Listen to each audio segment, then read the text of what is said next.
Sa maulan na gabi, dalawang engkantong mag-ina ang inilaban ang kanilang buhay. Kailangan nilang makatakas mula sa kamay ng mabangis na aswang na siya rin pumaslang sa kanilang padre di pamilya. Karipas ang takbo, hindi alintana ang mga sugat na natatamo. Ang kidlat at tulog, pati na rin ang kadiliman sa kagubatan ang tila bumabawi ng pag-asa sa kanila. Ngunit hindi sumuko ang mag-ina. Sa kanilang pagsisikap, natakasan nila ang mabangis na aswang. Bagamat nakaligtas sila sa tiyak na kamatayan, isang malaking katanungan sa mag-ina kung ano ang buhay na naghihintay sa kanila. Nag-aalala ang babaeng si Gemma. Nakatingin sa kanyang palad kung saan naroon ang simbolo ng kapangyarihan. Nagliliwanag ngunit hindi gumagana. Kailan nga kaya lalabas ang kalakasan ng isang engkantada? Ano ang kanyang magagawa upang labanan at tapatan ang kasamaan? Ating sundan ang kwento ng mag-inang engkanto na nakipagsapalaran kontra sa kadiliman.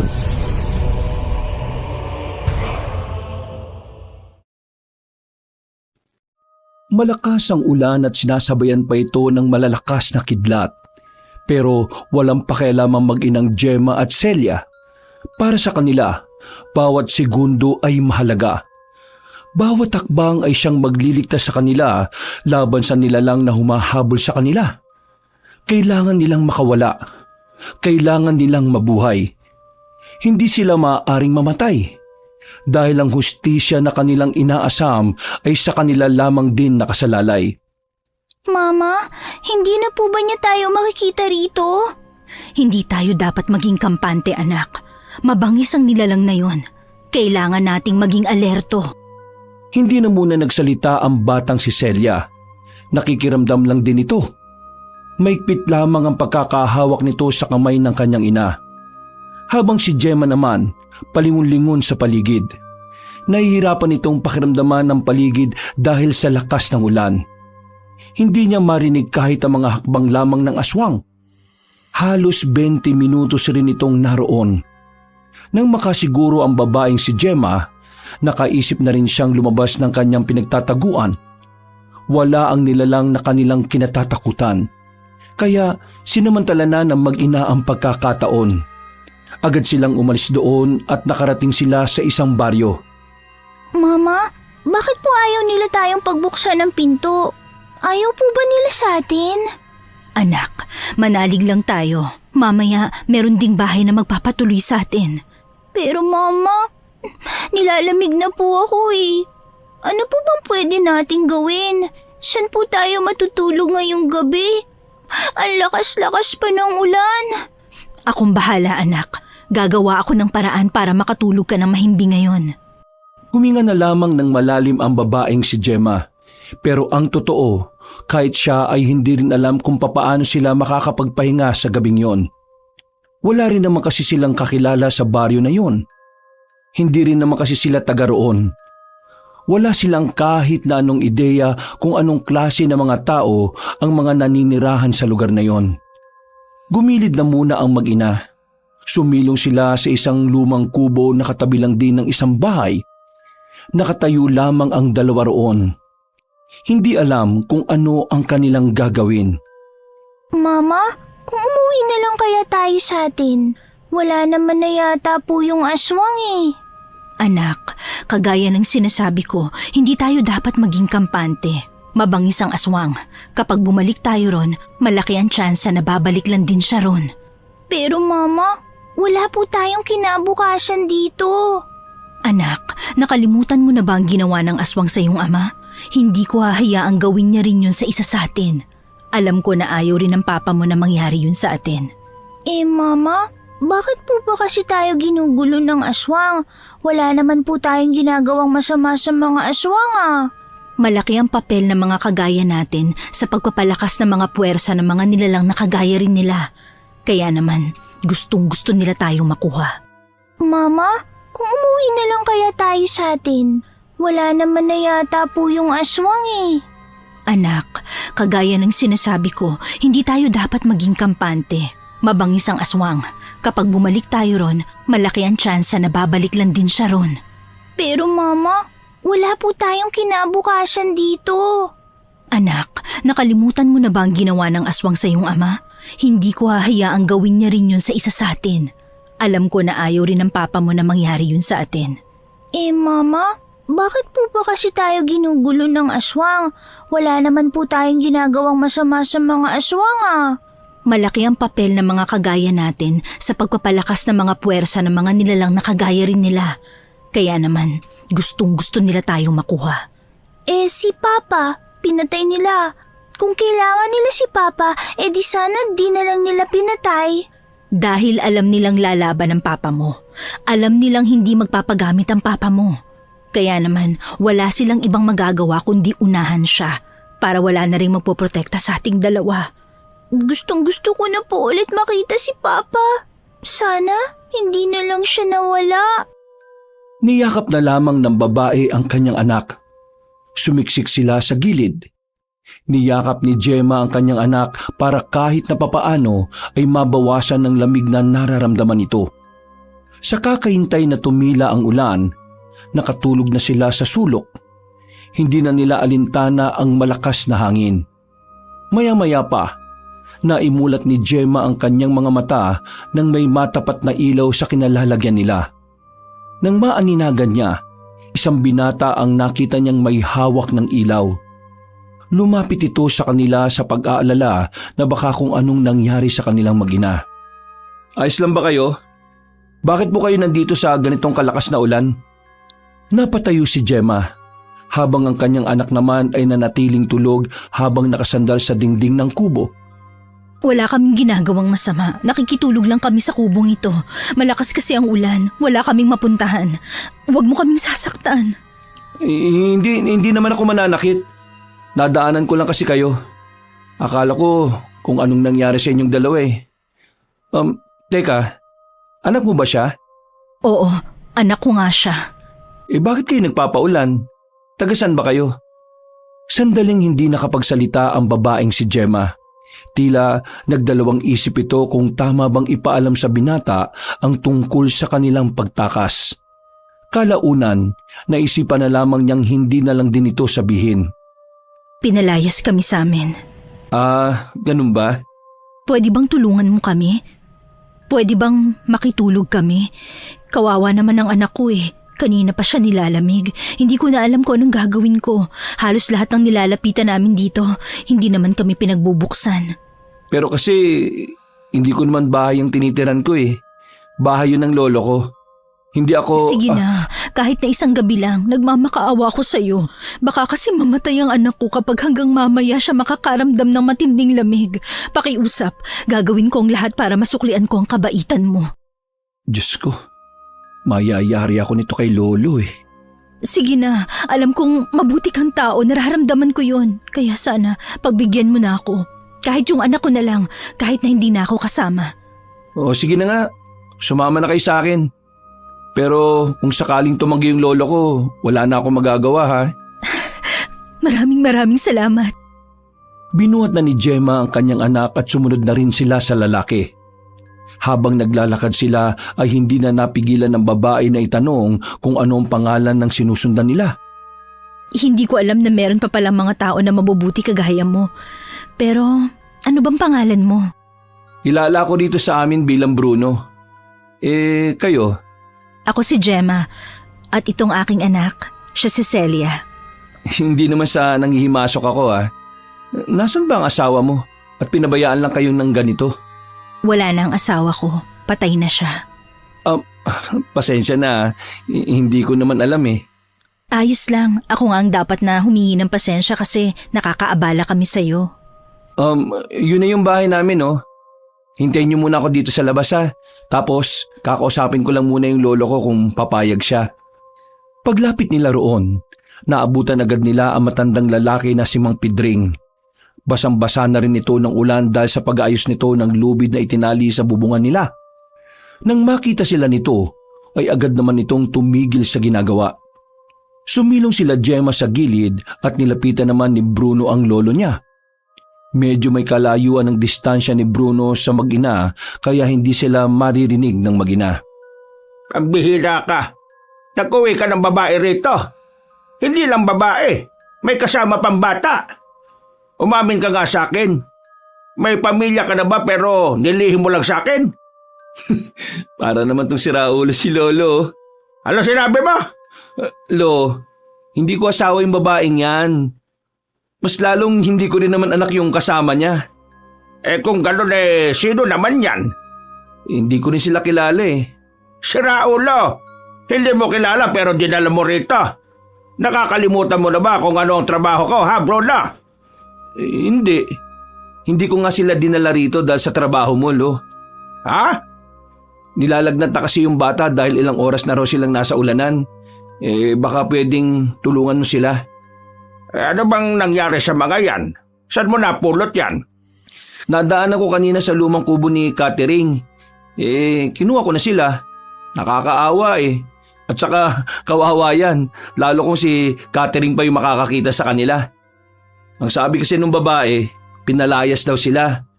Tinanong ko naman kung nasaan ang asawa niya. Ang sabi niya patay na raw.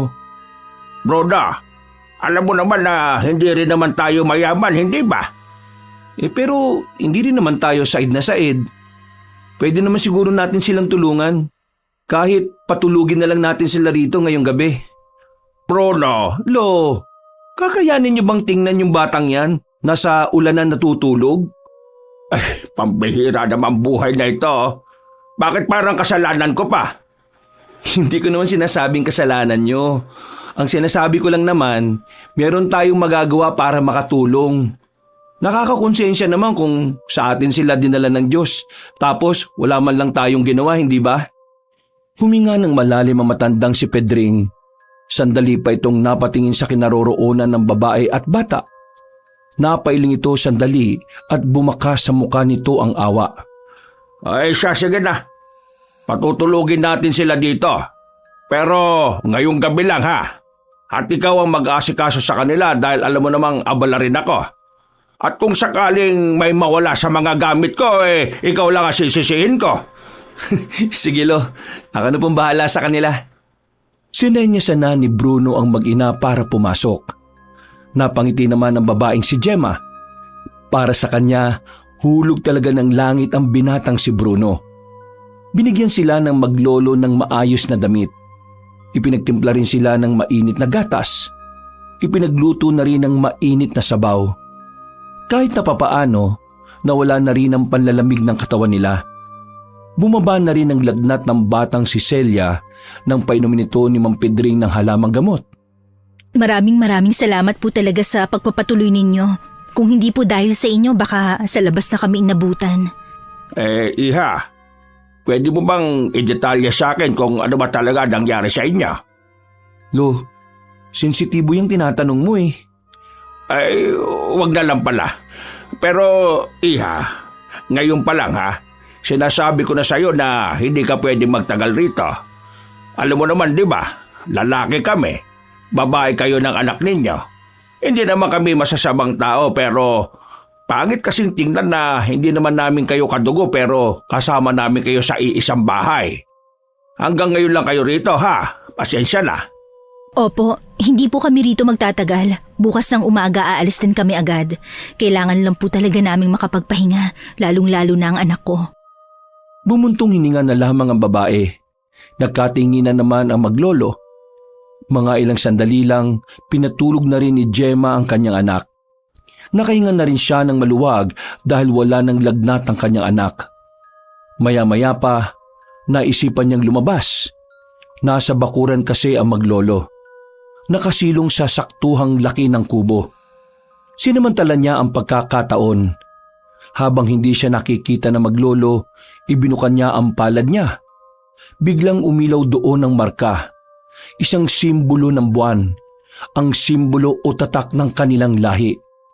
Ano kaya ang gagawin nila sa amin kapag nalaman nilang engkantada kami? Kailangang bukas na bukas, umalis na rin kami dito. Hindi rin pala kami dito ligtas. Mahina lamang ang pagkakasabi ng babae pero damang-dama ang pag-aalala nito. Alam niya na albularyo si Mang Pedro. at ang pananaw niya sa mga albularyong kagaya na matanda, kalaban din ng mga nilalang na kagaya nila. Pumasok na lamang siya sa silid. Hindi siya natulog. Binantayan lamang niya ang anak hanggang sa sumapit na nga ang 5:00 na madaling araw. Kapag nagutom kayo ng anak mo, kuha na lang kayo ng pagkain sa lamesa ha. Aalis kasi si Lolo eh. Ako naman, magsisibak ako sa labas. Baka walang mag-asikaso sa inyo. Maraming salamat. Ako na lang ang bahala sa aming mag-ina. Maraming salamat talaga, Bruno, ha? Sobra-sobra na itong ginagawa niyo para sa amin. Ayos lang. Siyempre, mga Pilipino tayo eh. Likas sa atin ang pagiging matulungin. Maraming salamat. Ngumiti sa kanya ang lalaki. Ngumiti na lang din siya. Muli siyang napatingin sa kanyang palad. Nanghinayang siya bigla. Naisip niya na kung gumagana lang din talaga ang kanyang kapangyarihan, hindi naman nila kailangan takbuhan ng aswang na humahabol sa kanila. Dahil alam niya, mas malakas ang mga engkantada sa mga nilalang na yun. Paggising ni Celia, agad silang lumabas at pumwesto na sa lamesa. Tuwang-tuwa ang bata.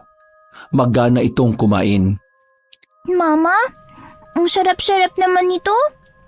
Anong klaseng pagkain kaya ito? Walang ganito sa atin eh. Ang sarap-sarap talaga.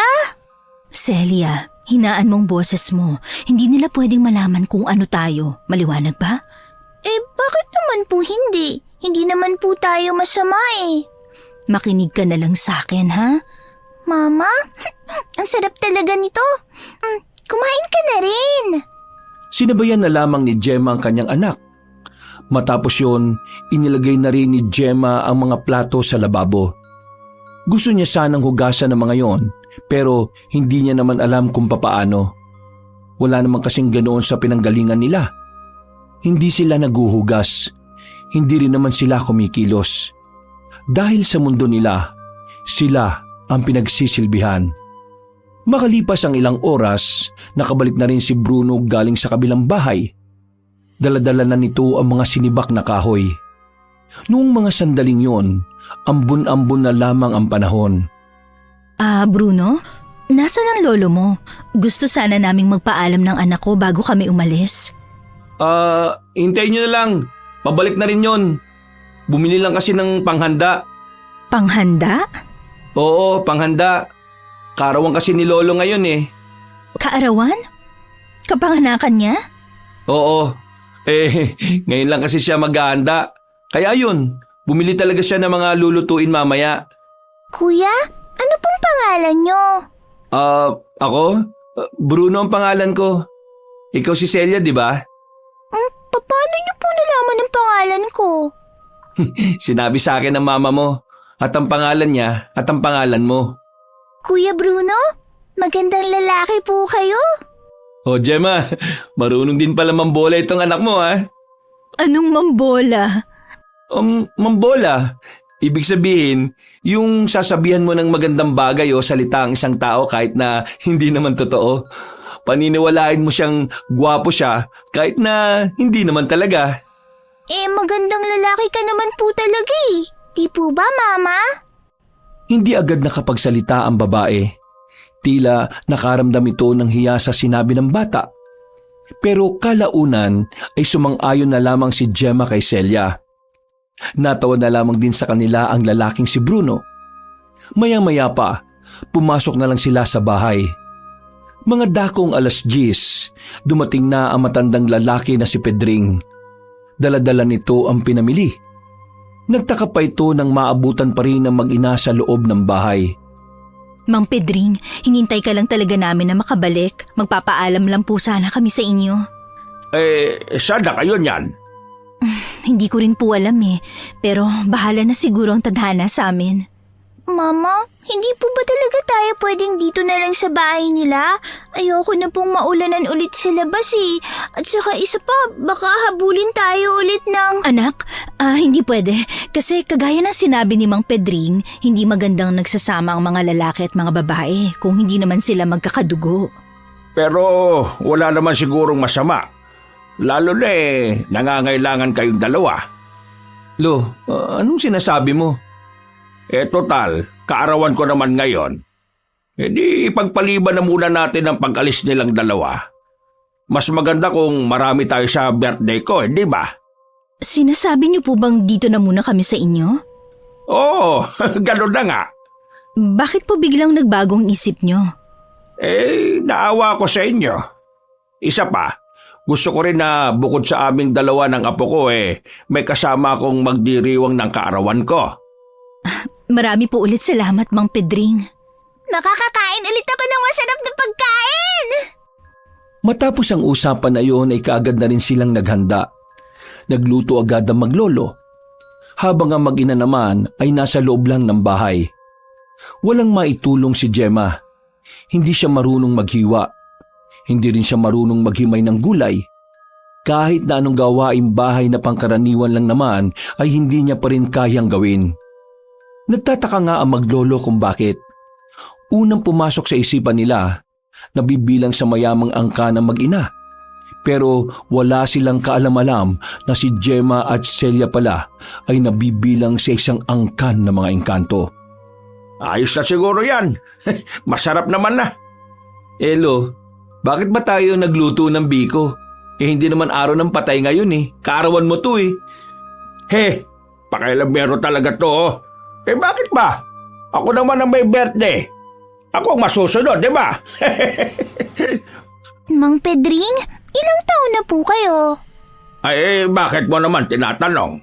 Gusto mong malaman kung matanda na ako, ano? 60 years old na yung si lolo ko. Ano po? 60? Oo, sa Tagalog, 6 na po. Bata pa po pala ang lolo nyo. Ako po kasi nasa... Celia, marami ka nang sinasabi. Paumanhin po, Mama.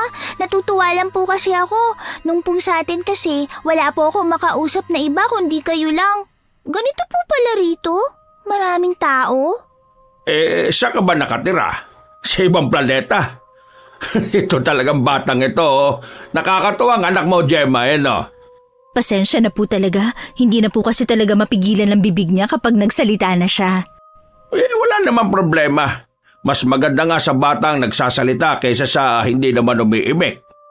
O paano? Luto na itong mga pagkain. Sabay-sabay na tayong kumain.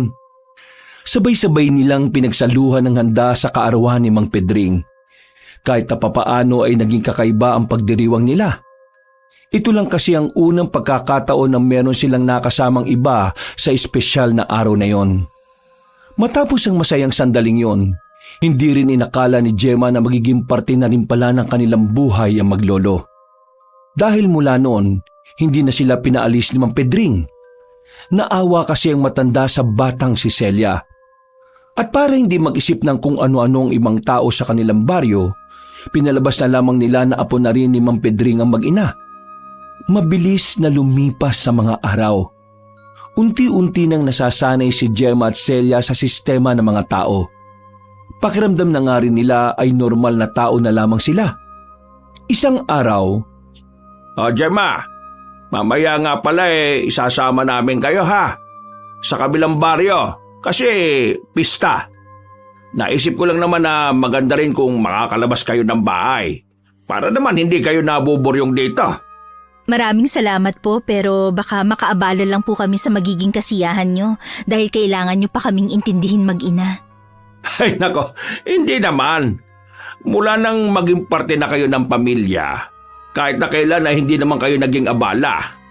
Isa pa, para na rin sa anak mo. Alam ko, gustong-gusto niya ring magkaroon ng ibang kakilala. Mang Pedring, may gusto sana akong itanong pero wag nyo sanang mamasamain. Ay siya, sige.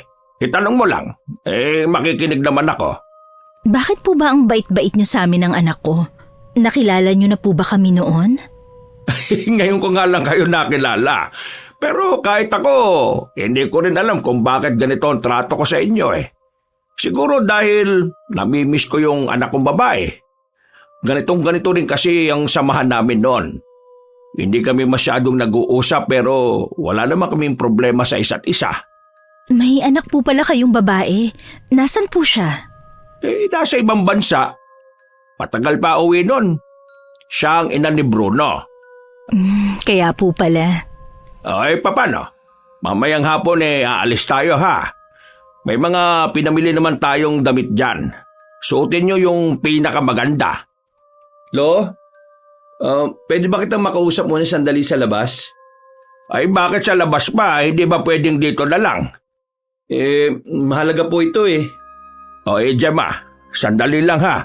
Kakausapin ko lang itong apo ko. Tumango lang ang babae. Pero dahil kinain din ng kurisidad si Gemma, palim siyang nakinig sa maglolo. Lumapit siya sa bintana at doon ay nalaman niya kung ano ang pinag-uusapan ng dalawa. Lo, nakausap ko kanina si Mang Edgar. Meron daw silang namataan na aswang sa bandang norte. Aswang? Teka, paano magkakaroon ng aswang dito matagal lang natugis na mga sinaunang albularyo mga lintik na aswang na yan? Yun nga rin ang hindi ko maintindihan eh. Bakit bigla na lang magkakaroon ng aswang dito? Dito sa atin, pugad ng magagaling na albularyo dito eh. Imposible na hindi sila makaramdam ng takot. Kaya nga nagtataka rin ako. Sana nakuha ng lakas ng loob yung aswang na yun. At bakit dito pa talaga siya lumitaw sa probinsya natin ha? Ano naman ang sinabi ni paring Edgar? Wala naman siyang masyadong dinitalye eh. Ang sabi niya sa akin, ipaalam ko muna sa iyo na hahanapin nila yung aswang na nakita ng mga tao niya. Lo, anong gagawin natin ngayon? Di mamayang gabi, pagtapos natin pumunta sa pista ng kabilang baryo, puntahan mo yung mga kakilala natin at sabihan mo rin sila. Kahit na malayo-layo naman sa atin ang norte, hindi tayo dapat maging kampante. Lalo na't wala naman tayong impormasyon kung anong klase ng aswang ang nakita nila paring Edgar. Habang nakikinig ang babaeng si Gemma, hindi na niya napigilan ang kanyang sarili na hindi kabahan. Nakaramdam siya ng pagkabahala. Nag-alala siya para sa kaligtasan nilang mag-ina. Alam niya na hindi talaga sila titigilan ng mga aswang hanggat hindi nakukuha ng mga yun ang kailangan sa kanila. Muling binuka ni Gemma ang kanyang palad. Umiilaw lang ang simbolo sa kanyang palad pero wala siyang nararamdamang kahit na anong kapangyarihan. Nanghihinayang siya. Kung sana'y noon niya pa inaral ang kapangyarihan na tinataglay nilang mag-ina, edi sana'y hindi siya kinakabahan na makalaban ng mga aswang. Sa kanilang angkan kasi, likas sa mga engkantadang gaya nila ang kapangyarihan na nasa loob lang ng kanilang diwa. Ngunit hindi naman yun gagana kung hindi ito lubusang makikilala. Kaya ngayon, nagtatago lamang ang mag-ina sa katauhan ng mga simpleng tao. Mama, ano pong ginagawa niyo dyan sa bintana? Nagulat ang babae nang marinig niyang bigla ang tinig ng kanyang anak. Buti na lamang ay hindi naman kalakasan ang pagkakasabi nito kaya hindi sila narinig ng maglolo. Kinuha na lamang ni Gemma ang anak niya at dinala sa kanilang silid. Naganap na lamang sila ng masusuot. At nang kinahapunan, handang-handa na ang mag-ina. Sa katunayan, mas nauna pa ngang nakapag-ayos si Gemma at Celia. Naghihintay na lamang sila sa maglolo habang nasa loob sila ng bakuran. Ay, pasensya na at napatagal ha. Pero hindi bale, 3:00 pa lang naman, maaga-aga pa. Ayos lang naman po pero si Bruno po ba hindi sasama? Ay, sasama si Bruno. Sadyang napakabagal lang talaga niyang kumilos kapag ganitong may pupuntahan. O tara na. Pasensya na kung matagal ha. Gusto ko lang kasi na maging gwapo sa paningin ng lahat eh. Sos, gwapo ka naman eh. Nagmana ka kaya sa akin? Nagtawanan na lamang sila ng mga sandaling yon. Maya-maya pa ay umalis na rin sila. Dahil hindi naman kalayuan ng nasabing baryo, nilakad na lamang nila patungo roon. Tutal ay hindi naman mainit ang panahon ng mga sandaling yon. Pagkarating nila roon, sinalubong agad sila ng kakilala ni Mang Pedring. Dinala sila sa bakuran at doon ay nagsimula ang kainan. Hindi makapaniwala si Gemma at Celia sa kanilang nasasaksihan. Ang buong akala kasi nila, maiilang sila sa mga tao. Pero hindi. Ramdam nila kung gaano kainit ang pagtanggap sa kanila ng mga yon. Mama, ang saya-saya naman po rito. Ang dami-daming tao at maingay. Maraming masaya. Kaya ikaw, wag ka masyadong lalayo sa akin ha? Kasi baka mawala ka rito. Nako, Celia, siguradong magiging masaya ka rito, iha. Sa gilid ng bakuran kung saan nakapwesto ang lamesa, pumesto ang mag-ina. Ang daming nakahain sa ibabaw ng lamesa, kaya tuwang-tuwa ang batang si Celia. Nung mga sandaling yon, pakiramdam ni Gemma ay mga normal na tao lang din sila. Hindi nila nararamdaman ang kanilang pagkakaiba sa mga tao. Makalipas lang ang ilang oras, nakakaramdam na ng pagkabagot si Gemma. Hindi rin naman kasi sila tumatayo. Nanunod lang sila sa mga taong nagkakasiyahan. At kung minsan naman ay dinadalaw lang sila na maglolo. Habang pinagmamasdan ng mga nagsasayawan, napansin ni Gemma ang isang lalaki na nakatayo sa labas. Meron niyong hinahanap at malakas ang palagay niya na sila ang hanap ng lalaking yon. Celia, kailangan na nating umalis dito. Pero Mama, nakakatuwa po silang panoorin, no? Hindi po ba kayo natutuwa? Kailangan mo makinig sa akin. Hinawakan na niya ang kamay ng kanyang anak. Paglingon niya sa kabilang banda naman, nakita niyang meron pang isang lalaki na tila hinahanap din sila. Hindi maaaring magkamali si Gemma sa mga sandaling yon. Ang dalawang lalaki na nasa labas ay mga lihitimong aswang. Hindi siya maaaring magkamali sa kanyang kutob. Amoy na amoy niya ang kakaibang amoy ng isang tunay na aswang. Hindi na siya nagsayang pa ng oras. Agad na rin siyang umalis doon. Halos makaladkad na niya ang anak sa pagmamadaling makatakas. Nabuhay na naman ang kanyang takot sa kalooban. Naakala niya ay matagal nang naglaho dahil sa pansamantalang saya na nararamdaman niya. Nakalabas sila ng bakuran. Nasa kalsada na silang dalawa. Makailang ulit pang lumilingon-lingon sa likuran ng babae para siguraduhing walang sumusunod sa kanila. Mama, ano po ba nangyayari? Bakit po pa bigla na lang tayong umalis doon? Gusto ko pa po kasi doon eh. Anak, may mga aswang doon. 2. Tayo ang pakay nila. Kapag nakita nila tayo ron, mapapahamak tayo at baka madamay pa ang ibang tao. Pero Mama, mas delikado po kung tayong 2 lang. Dapat po sinabi natin kay Kuya Bruno at Mang Pedring ang tungkol dyan. Nakakahiya kasi masyado na tayong naging pabigat sa kanila. Kaya nakakahiya kung madadamay pa sila sa gulong nito. Saka isa pa anak, baka malaman nila kung ano ang tunay nating katauhan. Engkantada tayo, mga nilalang na nagmula sa dugo ng malalakas na engkanto. Mama, natatakot po ako kapag 2 lang po tayo eh. Magtiwala ka lang sa akin anak, hindi kita pababayaan. Nang marinig nila ang nakakatakot na angil ng aswang, ay agad silang gumilid. Sinubukan na muna nilang magtago sa halamanan. Hanggang sa hindi na nga nagtagal, nakita na nila ang 3 lalaki. Hindi inakala ni Gemma na nagkamali pala siya ng bilang. Pero ang mas kinabahala niya noon, naroon din ang lalaking aswang na humahabol sa kanila. Pamilyar sa kanya ang muka. Nararamdaman kong nandito lang sila. Hanapin nyo! Hindi na sila pwede makawala pa. Tsak! Malalagot tayo kay Pinuno kapag umuwi tayong hindi na naman sila kasama. Naghiwalay ang 2 aswang. Naiwan sandali ang lalaking si Odong, ang aswang na naging dahilan kung bakit sila napadpad sa baryo nila Mang Pedring. Yun din ang aswang na pumaslang sa kanilang padre de pamilya. Palis na sana ang lalaking yon nang biglang maubo ang batang si Celia. Narinig sila ng lalaking aswang. Kaya naman, kagad na tumakbo ang mag-ina paalis. Pero sa kasamaang palad, naharangan sila ni Odong. Nandito lang pala talaga kayo ha. Masyado niyo akong pinahirapan sa paghahanap sa inyo ha. Subukan mong lumapit. Papaslangin kita.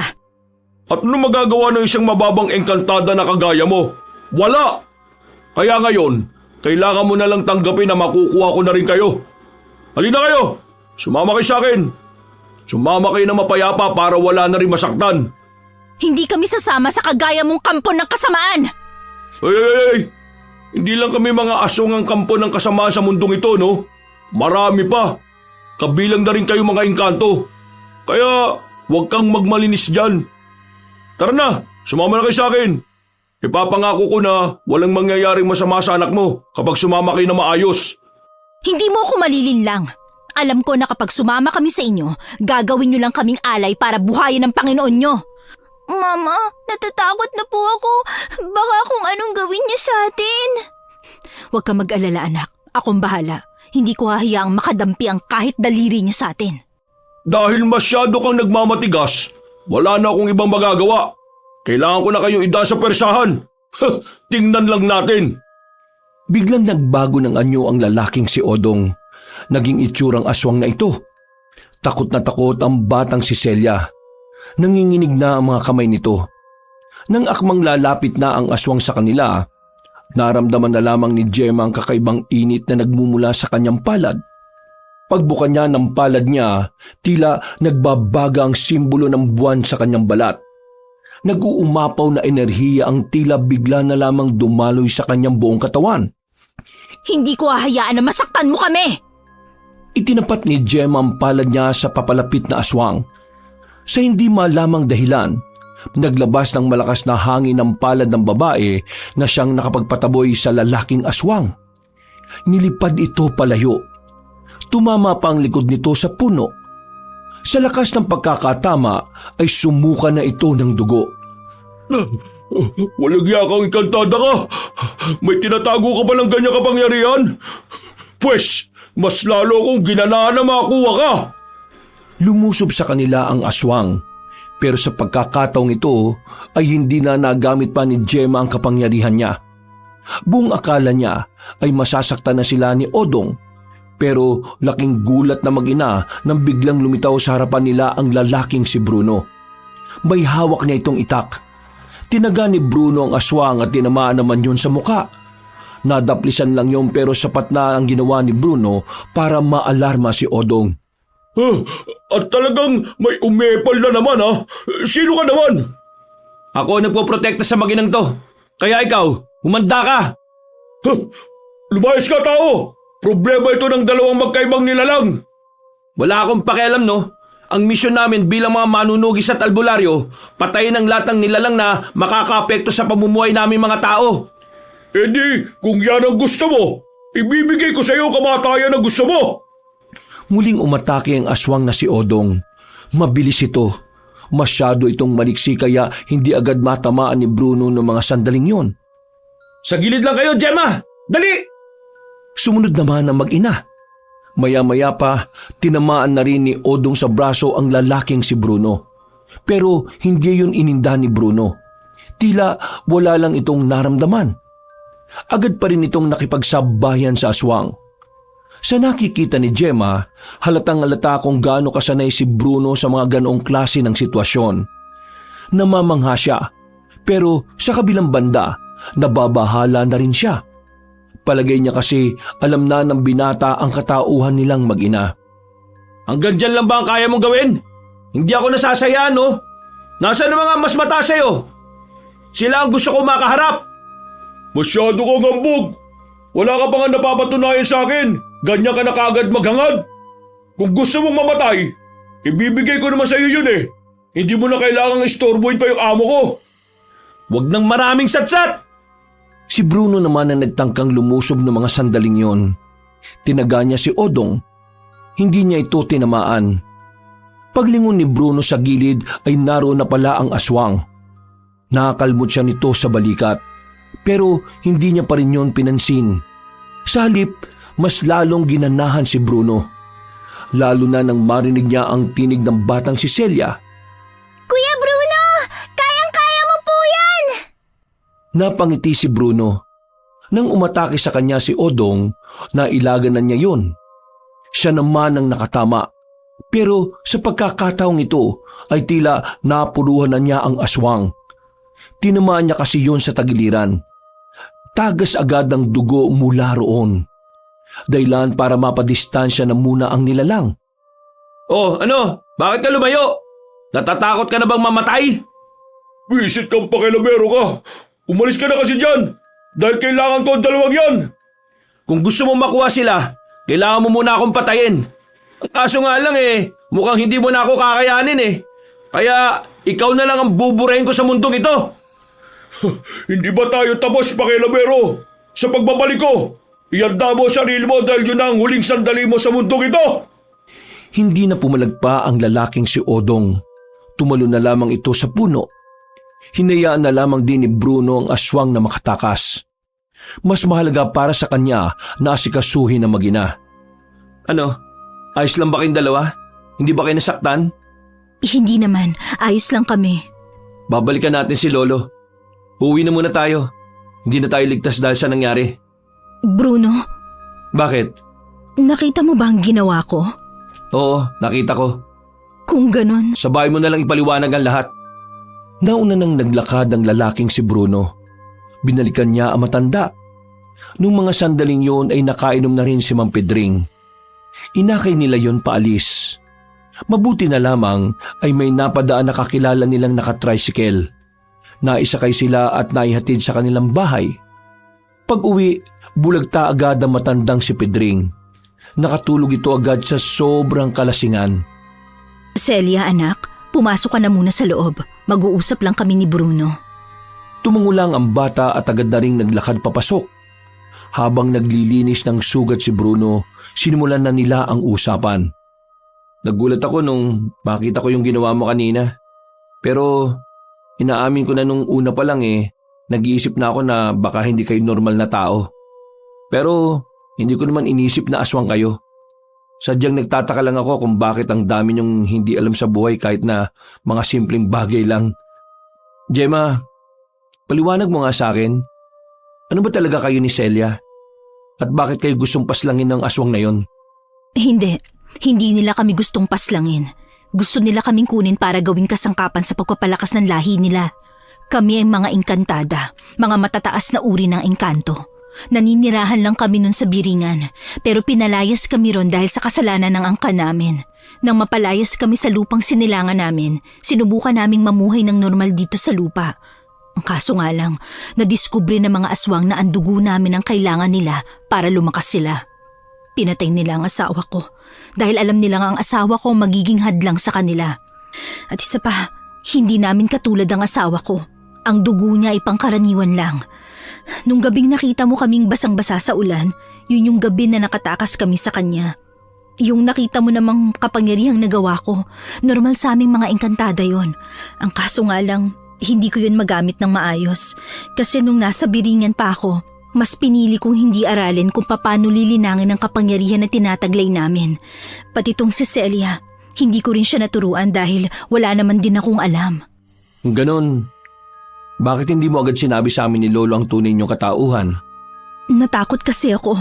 Nababahala ako na dahil albularyo kayo, mga taong tumutugis ng mga masasamang elemento. Natakot ako na baka tugisin niyo rin kami. Pero alam niyo naman na hindi kayo masasamang elemento, di ba? Oo, pero yun kasing nararamdaman ko, kaya pinili ko na lang na itago at saka palagay ko kapag hindi ko sinabi, magiging normal lang ang lahat. Ituturing niyo kaming normal na gaya ng isang tao. Bruno, matatanggap niyo ba kami kahit ganito kami? Matatanggap pa ba kami ng lolo mo? Matatanggap naman namin kayo Kahit naman pumapas lang kami ng masasamang elemento, alam din naman namin na may mabubuting elemento rin. At kayo nga yun. Kaya huwag ka mag-alala, Gemma. Hindi ka namin itataboy. Ang kailangan lang nating gawin, malaman kung papaano gagana ang kapangyarihan mo. Gemma, yan ang magiging susi para maprotektahan mo ang anak mo. Gusto kong matutuhan kung paano to nagagamit para makatulong ako sa inyo. Gusto ko ring tumugis ng mga aswang. Sigurado ka ba sa sinasabi mo? Hindi biro ang ginagawa namin. Isa pa, may anak ka. Bruno, nasa panganib ang buhay ng anak ko. Kahit na wala akong gawin, wala itong pagkakaiba kung makikisa ako sa inyo.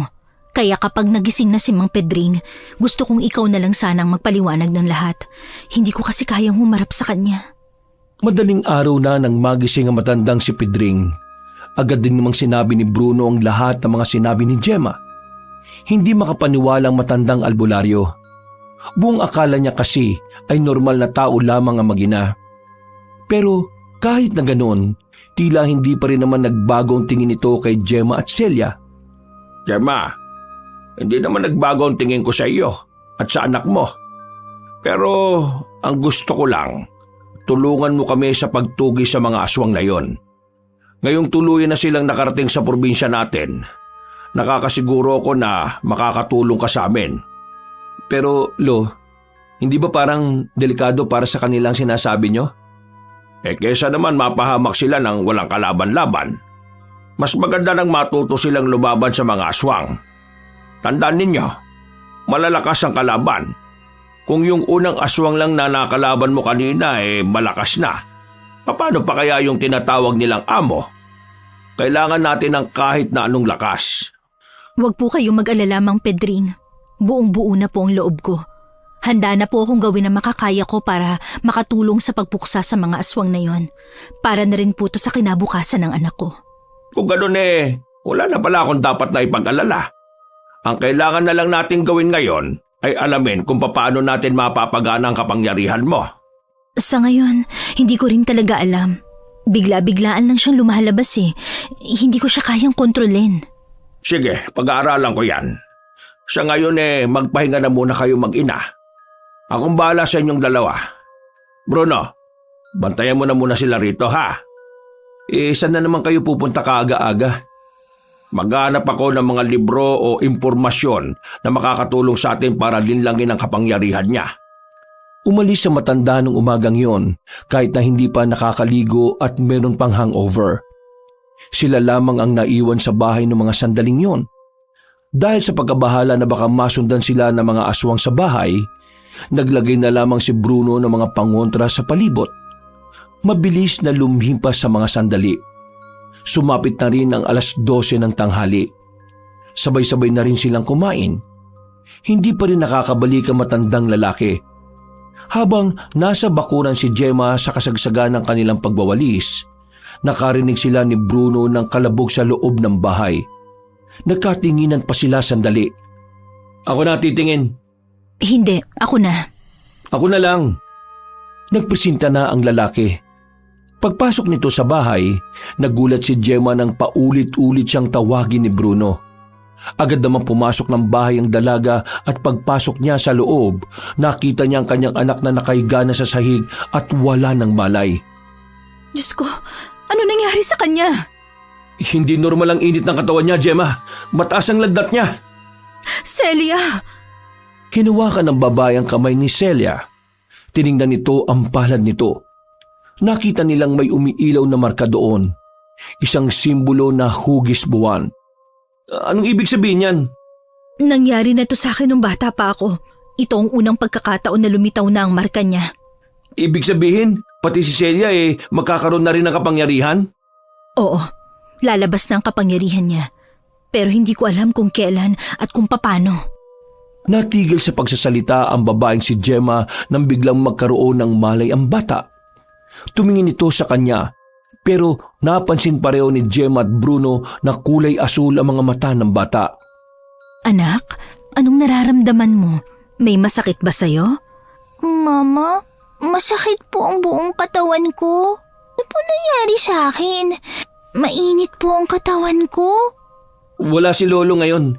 Hindi ako biyasa sa panggagamot Pero sige, susubukan ko. Hindi, ako na ang bahala sa kanya. Marunong ka? Iba ang paraan ng panggagamot namin. Bigyan mo na lang ako ng kutsilyo. Ha? Kutsilyo? Anong gagawin mo?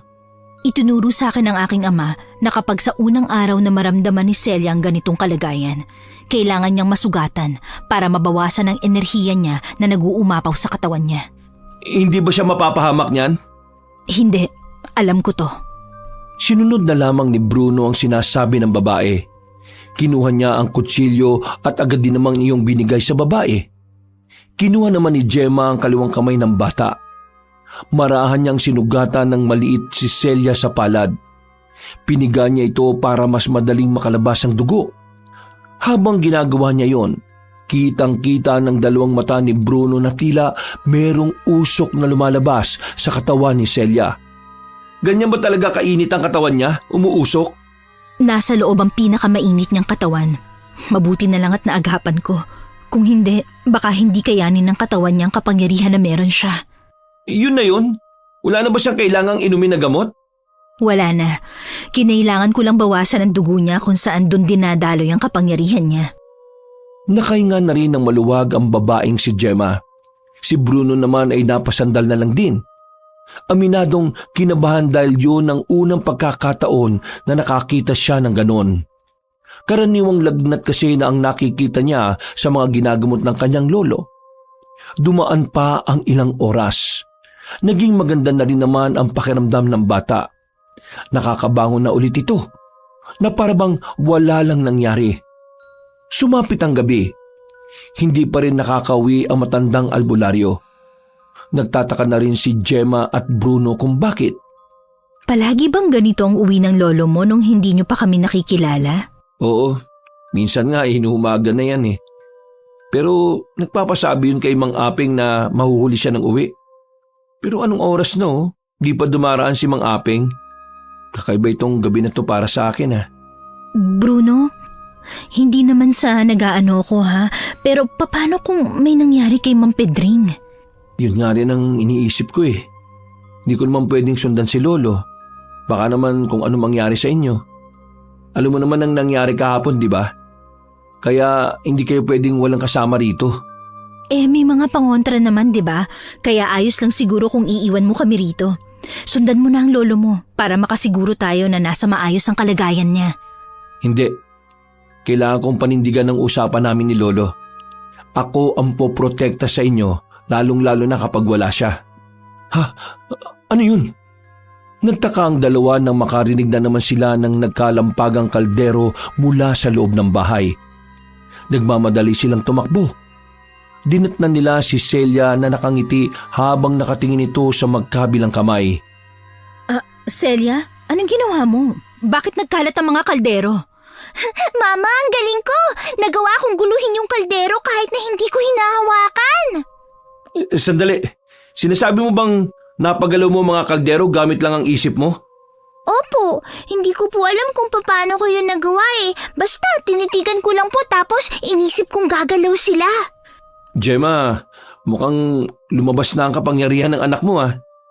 Magiging masaya na sana sila noong mga sandaling yon pero nakita nilang dumudugo na ang ilong ng batang si Celia. Biglang nataranta ang babaeng si Gemma. Hindi niya rin alam kung bakit yun nangyayari. Hindi naman niya kasi yun pinagdaanan. Gemma, mukhang hindi pa kaya ng katawan niya na gumagamit ng kung anumang kapangyarihang meron siya. Masyado pang bata si Celia eh. Celia anak, wag mo na ulit gagamitin yan ha. Mapapahama ka. Baka hindi mo kayanin. Naiintindihan mo ba ako? Opo, Mama. Sinubukan ko lang naman po eh. Naging kalmado naman ang babaeng si Gemma ng mga sandaling yon. Pinagpahinga na lamang muna ang kanyang anak. Habang nasa loob ng bahay, palingon-lingon sila sa labas. Hinihintay pa rin kasi nila si Mang Pedring. Pero mag-aalas 11 na ng gabi ay hindi pa rin yun nakakauwi. Bruno, hanapin mo na ang lolo mo. Sige na. Nag-aalala na ako para sa kaligtasan niya eh. Baka kasi mamaya siya ang pinagbunto na ng mga aswang. Kakayanin naman ni Lolo ng mag-isa ang mga yon. Matagal na niyang ginagawang pakikipaglaban sa mga masasamang elemento. Pero hindi natin masasabi. Paano kung marami ang mga yon at dinumog siya? Sige na, iwan mo na kami rito. Kakayanin kong protektahan ng anak ko. Bruno, kailangan mo ring magtiwala sa akin. Sige, pero babalik ako kagad sa oras na makita ko na si Lolo ha.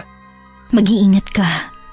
Nagmamadaling umalis ng bahay ang lalaking si Bruno, habang si Gemma at Celia naman ang naiwan sa bahay. Pumasok na lamang sa loob si Gemma. Kinuha niya ang itak sa gilid. Hindi niya magawang asahan ang kapangyarihan na meron siya dahil hanggang sa mga sandaling yon ay hindi pa rin niya kayang gamitin ang kapangyarihan niya. Nakaupo na lamang ang babae sa gilid ni Celia. Nakikiramdam sa paligid. Sa hindi malamang dahilan, naramdaman na lamang niyang kinakabahan na siya. Kasunod nito ay ang mga kakaibang kaluskos na naririnig niya sa paligid. Sino yan? Walang tumutugon sa kanya sa labas. Napatingin siya sa palad ng kanyang anak.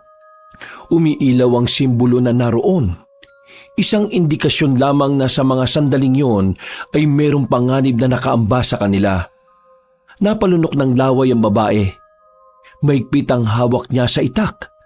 Ilang sandali lang narinig na niyang may nagsasalita sa labas. Tinig ni Mang Pedring. Gemma, si Pedring ito. Buksan mo ang pinto! Nakauwi na ka! Makakahinga na sana ng maluwag ang babae pero bigla niyang naisip na may kakayahan din ng mga aswang na manggaya ng boses. Kaya naman hindi na muna niya binuksan ang pinto. Nagkaroon siya ng pagdududa. Para makasigurado, may mga bagay siyang itinanong sa matanda. Hindi niyo ba nakita si Bruno? Hinahanap niya po kayo sa labas. Inanap ako ni Bruno. Hindi ko siya nakita eh. Baka nagkasalisihan kami. Bakit ngayon ka lang? Nagdududa ka ba sa akin, Gemma? Ako nga ito, si Pedring. Bakit kasi hindi mo muna buksan ang pintuan nang malaman mong ako nga ito? Kung talagang ikaw si Mang Pedring, kailan ang kaarawan mo? Pambihira. Bakit hindi mo ko magawang pagkatiwalaan eh? Ako nga Sagutin mo na ang tanong ko. Kailan ang kaarawan mo? Kapag tumama ba sagot ko eh, papapasukin mo ako. At hindi ka na ba maghihinala? Oo, papapasukin na kita. Kaya sagutin mo ang tanong ko. Ang kaarawan ko eh, ika-18 ng Agosto. Hindi ikaw si Mang Pedring. Hindi yan ang kaarawan niya. Hindi mo ako maluloko, aswang! Isit ka talagang babae ka. Bakit ang hirap mong lokohin? Hindi mo ako maluloko, aswang. Marahil wala akong kapangyarihan ngayon, pero gumagana ng matino ang isip ko. Pumasok ka rito kung gusto mo, nang masunog ka dahil sa dami ng pangontrang nakalagay dito. Hindi na nakapagpigil ang lalaking aswang.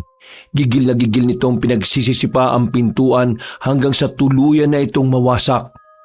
Bumungad kay Gemma ang aswang. Hindi lamang yon nag-iisa.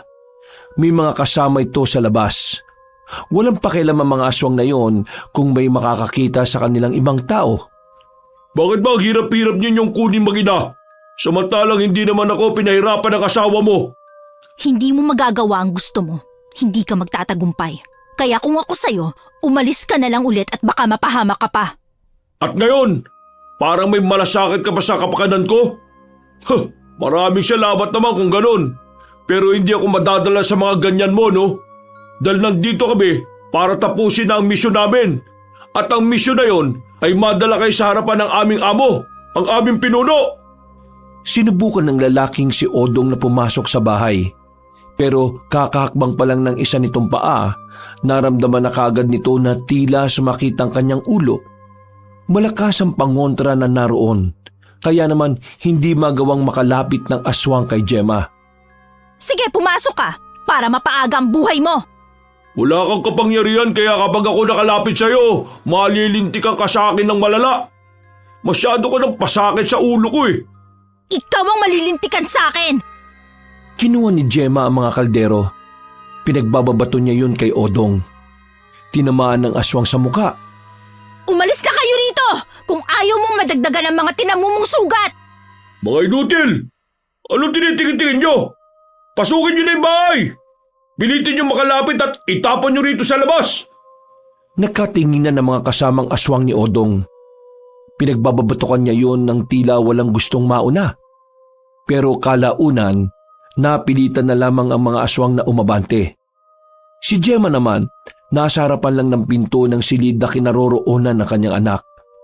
Nang makita niyang tinatangka ng mga aswang na pumasok, dito na siya kinabahan. Meron pang isang tumakbo palapit sa kanya, pero natumba agad ng isang dipa na lamang ang pagitan. Anong tingin mo sa akin? Hindi rin nag-iisip? Makukuha ka namin dyan! Kung ayaw niyong lumabas, palalabasin namin kayo ng persahan! Isa-isang pumasok ang mga aswang, pero bago pa man yon makalapit sa kanya ay humandusay na yon sa tapat. Kahit na anong gawin mo, hindi ka makakalapit dito. Mukhang wala ka yatang alam kung paano gumagana ang mga pangotrang ginagamit ng mga albularyo Pues, ipapaliwanag ko sa iyo para kabahan ka naman. Masyado ka kasing kampante. Ang mga pangontrang nakapalibot dito, sa oras na gumana na, hindi nagagana sa susunod. Ibig sabihin, isang gamitan lang. Kapag nagamit na, wala nang kwenta. Ilan bang pangontra meron sa bahay na ito? Marami pa mga bata ko sa labas. Uubusin ko silang lahat kung kinakailangan para maubos na rin ang mga pangontrang inaasahan mo. Sa puntong ito ay nakaramdam na ng pagkabahala si Gemma. Naisipan na niyang umalis na lang ng bahay, pero Napagtanto rin niya na mas delikado ang kanilang buhay kung aalis sila. Namamawis na ang kanyang kamay dahil sa kaba. Tensyonado na ang babae. Maya-maya pa, narinig na lamang niyang naihakbang na ni Odong ang paa nito sa loob. Wala na itong nararamdaman na pananakit ng ulo. Ha? Ano? Kita mo na? Wala nang epekto sa akin ang mga pangontra kasi wala nang silbi. Ubus na. Ngayon babae, nandito na ako. Makakalapit na ako sa harapan mo. Kakausapin kita na maayos ha. Sasama ka ba sa akin na maayos? O masasaktan ng anak mong nasa loob ng silid na yan? Huwag mo sasaktan ng anak ko. Wala siyang kinalaman dito. Kaya nga para hindi na kayo masaktan, sumama kayo ng mapayapa. Ibaba mo ang hawak-hawak mong itak. Marahang ibinaba ni Gemma ang itak. Sinipa niya yung palapit kay Odong. Hoy! Magsibangon na kayo dyan! Sakit lang ng ulo yan. Hindi kayo mamamatay dyan, oh. Kunin niyo na tong babae na to, pati yung anak niya sa loob. Sandali! O bakit? May sasabihin ko pa bang mahalaga? Kung meron, pag-usapan natin yan sa daan. Ito ang sasabihin kong mahalaga. Binuksan ni Gemma ang kanyang palad at ipinakita pa yon sa aswang na si Odong. Nanlalaki ang mga mata ng lalaki. Ilang sandali lang, bigla na lamang may lumabas ng malakas na hangin sa kamay ng babae. Nawasak ang bandang pintuan. Tumilapon silang lahat palabas ng bahay. Tila nagkandapilay-pilay ang mga yon. Habang si Odong naman, hindi na naman makapaniwala na nagawa yun ng engkantadang si Gemma. Hindi kayo aalis? Ako magpapalaya sa inyo! Muling itinutok ni Gemma ang kanyang palad sa mga aswang na nasa bakuran. Pero sa pagkakataong ito ay wala nang malakas na hangin na lumalabas. Kaya naman inakala ni Odong na yun na ang tamang pagkakataon para dakpin ang babae. Pero nagkamali pala ito. Nang subukan ni Odong ang makalapit, bigla na lamang bumilis ang galaw ni Gemma. Hindi na namalaya ni Odong na nasa likuran na pala niya ang engkantada. Pagkaharap ng aswang, naggulat ito nang bigla itong suntukin ni Gemma. Sa lakas ng suntok ay tumilapon ito palabas ng bakuran. Buisit! Nakakagamit na siya ng kapangyarihan niya. Tingin ko, si Amo na ang kailangang umarap sa isang ito. Umalis na kayo rito! Dahil kapag nagpumilit pa kayo, ikamamatay nyo!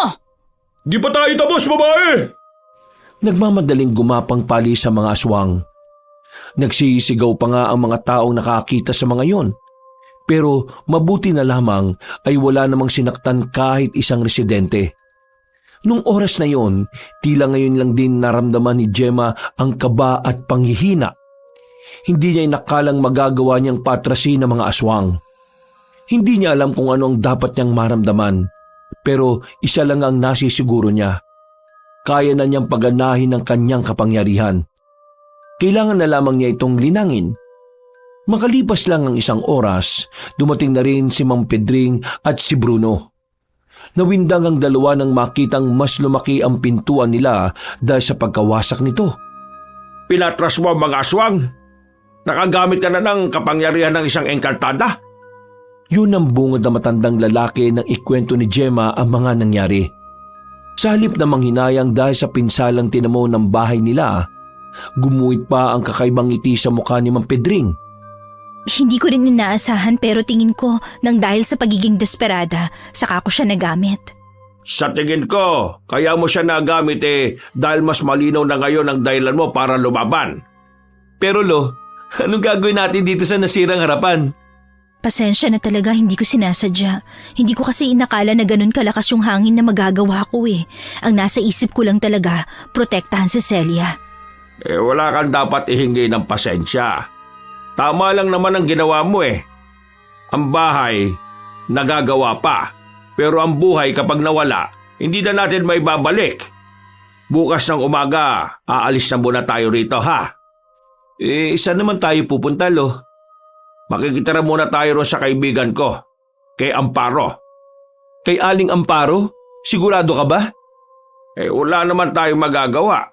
Bukod sa ilang araw pa natin itong aayusin babalikan lang din tayo ng aswang dito dahil alam na nilang nandito ang mag-ina.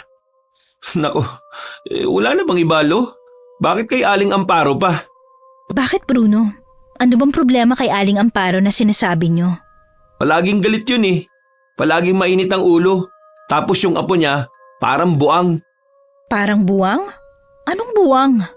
Kapag nagsasalita, kala mo makata. Minsan din, nag-i-English pa. Alam ko yung Makata pero yung English, hindi. Ano ba yun? Lingwahe ng mga taong hindi nakatira dito sa bansa natin. Wag nyo nang problemahin ang ugali nila. Makisama na lang tayo. Ang malaga naman dito may matitirhan tayo pansamantala habang tinutugis natin ang mga aswang. Kinaumagahan ay hinanda na nila ang mga damit na kanilang dadalhin. Pinaubayan na lamang ni Mang Pedring ang pagsasaayos ng kanilang bahay sa kakilala nila. Umalis sila roon. Sakay ng tricycle ay nagtungo sila sa isang baryo na hindi naman sobrang layo mula sa kanila. Ilang saglit lamang ay nakarating na rin sila roon. Sa tapat pa lang ng bahay, nakita na nila ang matandang si Amparo. Hawak-hawak ang walis.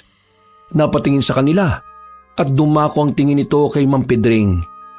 Nakasalubong ang kilay. Amparo, naalala mo ba yung sinabi ko na darating ang araw na kakailanganin ko ang tulong mo? Paano ko naman makakalimutan yun Parang lagi ka namang humihingi ng tulong sa akin. Nandito kami dahil kailangan namin ng tulong mo. Bakit? Ano bang meron at bakit ang dami mong dala? Sino bang dalawang yan? Yang apo mo lang ang kilala ko Kung papapasukin mo kami sa loob, pwede ko namang maikwento sa'yo. Hindi nagsalita ang matandang babae. Tiningnan na muna nito ang mag-inang si Gemma at Celia mula ulo hanggang paa. Tila sinusuri na matanda ng maigi ang dalawa. Maya-maya lang din ay pinapasok na rin sila. Agad na inutusan ni Aling Amparo ang apo nitong si Martin. Pinaganda nito ang binata ng makakain at maiinom. Makakaharap na sila sa mahabang lamesa sa loob ng bahay. May kalakihan din kasi ang sala kaya kasyang-kasya sila. Hindi na nagpaligoy-ligoy pa si Mang Pedring. Sinabi na rin nito ang kanilang sitwasyon. Tahimik lang din namang nakikinig si Aling Amparo. Nang matapos na makapagkwento ang matandang lalaki, bigla na lamang sumigaw si Aling Amparo na parabang meron nitong kaaway. Mga hampas lupa! Nagulat ang batang si Celia. Muntikan pa itong umiyak dahil sa lakas ng boses ng matandang babae. Si Mang Pedring naman at si Bruno ay napahawak na lamang sa kanilang dibdib. Amparo naman, bakit ka naman sumisigaw? Tignan mo, natakot ang bata sa'yo. Visit talaga ang mga aswang na yan. Namumuro na sa akin ng mga yan Bakit po? May kasalanan din po ba siya sa inyo? Wala naman. Gusto ko lang sabihin na namumuro sila. That's my Lola Amparo. Manahimik ka dyan. Umayos ang pagkakaupo ni Aling Amparo at matalimang tingin na ipinako sa babaeng si Gemma. Sabay tingin din sa bata na halos sumiksik na sa kilikili ng ina. Kung ganun mga engkantada pala kayo mag-ina. Hindi na nakapagtataka dahil napakaganda niyong dalawa. Pedring, itong dalawa ba alam mo na kung paano makakabalik sa kanila? Hindi po kami makakabalik sa amin dahil na rin sa nangyari sa mundo namin. Ikaw ba si Pedring? Hindi po. Amparo, ganun din ang sasabihin ko. Kung ganun wala tayong magagawa. Dito na muna kayo. Ano bang balak mo, Pedring? Ang naiisip ko linangin ang kapangyarihan ni Gemma. Ang bata, di ba engkantada rin ng isang yan? Hindi pa kinakaya na katawan niya kaya hindi pa pwede si Celia. Aling Amparo, narinig ko kay Lolo na may kaalaman ka sa kung papaano binubuhay ang mga natutulog na kapangyarihan. Kaya niyo rin bang gawin yun kay Gemma? Ginagawa ko lang talaga yon sa mga antingero, sa mga tao. Pero hindi ko pa nasusubukan sa mga nilalang na gaya ng babaeng ito. Pero dahil nandito na rin naman siya, pwede ko rin namang aralin. Manang, gagawin ko po ang lahat para sa kabutihan. Basta tulungan niyo lamang ako makontrol ang kapangyarihan na meron ako. Meron akong nalalaman na hindi ko sigurado kung pwede sa'yo. Kaya nga lang, sa ganitong paraan, Maaaring ang kapangyarihan na mabuhay sa iyo ay kapangyarihan ng katawan.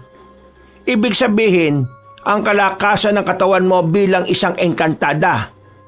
Ibig sabihin, magkakaroon siya ng kakaibang lakas? Hindi lakas, kundi bilis at talino. Pero huwag kayong maging kampante. Hindi ko pa sigurado kung gagana ito sa ibang nilalang bukod sa tao. Martin, iabot mo nga sa akin ang libro ko. May kailangan akong basahin. Okay, Lola. I will. Tumigil ka na nga sa kaka-English mo. Masusunod, matandang babae. Umalis ang binatang si Martin at sa pagbabalik nito ay may dala na itong lumang libro. Malapad at parang kasing laki ng magasin. Sinuot na matandang babae ang salamin nito at ilang minutong nagbasa ng libro. Maya-maya lang biglang hinampas ng matanda ang libro ng malakas. Nagulat na naman sila pero sa pagkakataong ito ay hindi na natakot ang batang si Selena. Pwede ba kung may sasabihin ka huwag ka nang manggogolat? Pwede na nating simulan ng pagsasabuhay ng kapangyarihan mo bukas ng gabi, Iha. Gagawin ko ang makakaya ko para mapakinabangan natin ang pagiging engkantada mo. Pedring, kailangan nating maganda sa paparating na kaguluhan. Malapit na nating makaharap ang pinuno ng mga aswang. Si Abong Lako. Abong Lako? Anong klaseng pangalan yan? Nakakatawa ang pangalan niya pero kapag siya ang dumali, nakakatakot. Sinasabing itong si Abong Lako ang may kakayahang makapagritwal sa Panginoon ng mga aswang. Ang tanging kailangan lang nila ay alay. At mukhang itong mag-ina nga ang kasagutan sa problema nila. Pero dahil nandito naman na itong dalawang ito, hindi natin hahayaang mangyari ang bagay na yon. Yan ang gusto ko sa iyo, Amparo Talagang maagas ka. Kung hindi lamang ako naawa sa bata hindi ko ito gagawin. Isa pa, ang babaeng ito ang pag-asa natin. Hindi natin kakayanin si Abong Lako. Dahil katulad ng mga engkantada, malakas din ang pinuno ng mga aswang. Matanong ko lang po, saan niyo po pala nakuha ang mga impormasyon na yan? Bakit? Nagdududa ka ba sa sinasabi ko? Hindi naman po, pero kailangan lang po natin makasiguro. Ang mga impormasyon ninyong narinig nasagap lahat ng aking lola mula sa isang lehitimong mang-iimbestiga na kapwa albularyo. Ang nasabing albularyo kasama ng grupo ng mga albularyo na una nang nakasagupan ng mga aswang sa norte. Kaya't ang mga detalye nakatitiyak na totoo at walang halong kasinungalingan. Salamat naman at nagkaroon ka rin ng silbi. Dahil maayos naman na ang usapan, ihanda mo ng sarili mo bukas, Gemma. Tumungo na lamang ang babaeng si Gemma, pero sa kaloob-looban nito ay naghahari ang kaba. Hindi niya kasi alam kung kakayanin niya ba ang responsibilidad sa oras na mabuhay na ng tuluyan ng kanyang kakayahan. Pero kahit na ganoon, alam ni Gemma na buong-buo ang desisyon niya. Lumipas ang ilang oras. Sumapit na rin ang kinagabihan. Sa halos kalahating araw na pananatili nila roon, masasabi ni Gemma na kahit papaano maayos din namang nakisama ang matandang si Amparo. Sadyang maingay at palasigaw lang talaga. Pero nararamdaman niya ang kabaitan nito sa kanilang mag-ina. Mama, bakit po si Aling Amparo laging sumisigaw? Kasi anak, ganun talaga ang ugali niya. Nakasigaw palagi. Pero hindi naman ibig sabihin na masungit siya o masama siyang tao. Intindihin mo na lang, ganun daw talaga ang tao kapag tumatanda na. Ganun po pala yun. Oo anak, kaya ikaw, matulog ka na sa kwarto na sinasabi ni Kuya Bruno mo. Dito ako sa labas magpapahangin lang ako. Pero mama, natatakot po ako Baka bumalik na naman po ang aswang. Hindi mo kailangan matakot anak, lalo na ngayon. Nadagdagan tayo ng bagong kakampi. Inaplos na lamang ng babae ang ulo ng kanyang anak. Ngumiti na lamang din ang bata at saka naglakad na rin patungo sa silid. Umupo na muna ang babaeng si Gemma sa gilid ng bahay. Dumating si Bruno at tumabito sa kanya. Umusog naman ng bahagya si Gemma. Bruno, maraming salamat Salamat saan? Sa lahat ng kabaitan nyo. Kung hindi nyo kami tinulungan nung gabing malakas ang ulan, baka ngayon wala na kami. Nakapagpasalamat ka na noon pa. Di mo na kailangan pang ulitin. Sadyang masaya lang ako kasi hindi ko inakala na magagawa nyo kaming tanggapin kahit na hindi naman kami tao ng anak ko. Siguro kung sa iba namin sinabi ang tungkol sa katauhan namin, baka sinaktan nila kami, pinagsamantalahan o kaya ginawang alipin. Isipin mo na lang na mayroong plano ang Diyos para ipagtagpo ang landas natin. Diyos? Bakit? Wala ba kayong Diyos sa biringan? Wala. Ang meron kami, mga hari. Sila ang naglalaban para sa kapangyarihan. Walang Diyos na kinikilala. Dito sa mundo ng mga tao, meron kaming Diyos na kinikilala. Ang Diyos ang lumikha ng lahat. Lahat ng nakikita mo sa mundo, siya ang may gawa. Siya rin ang gumagabay sa mga tao. Siya rin ang kasama natin sa pakikipaglaban natin sa kasamaan. Nakakatuwa pala talaga maging tao dito. Meron kayong kinatatakutan. Sa amin wala eh. Kaya kahit na sino, maaaring manakit. Kahit na sino, maaaring pumaslang. Huwag ka mag-alala. Habang nandito kayo sa mundo namin mga tao, ipaparanas namin sa inyo kung papaano ang normal na buhay. Maliban na lang ngayon na may problema pa tayo sa aswang ha. Natawa na lamang sila pareho. Magsasalita pa sana si Gemma nang bigla namang dumating ang binatang si Martin. Napakamot na lamang sa ulo si Bruno.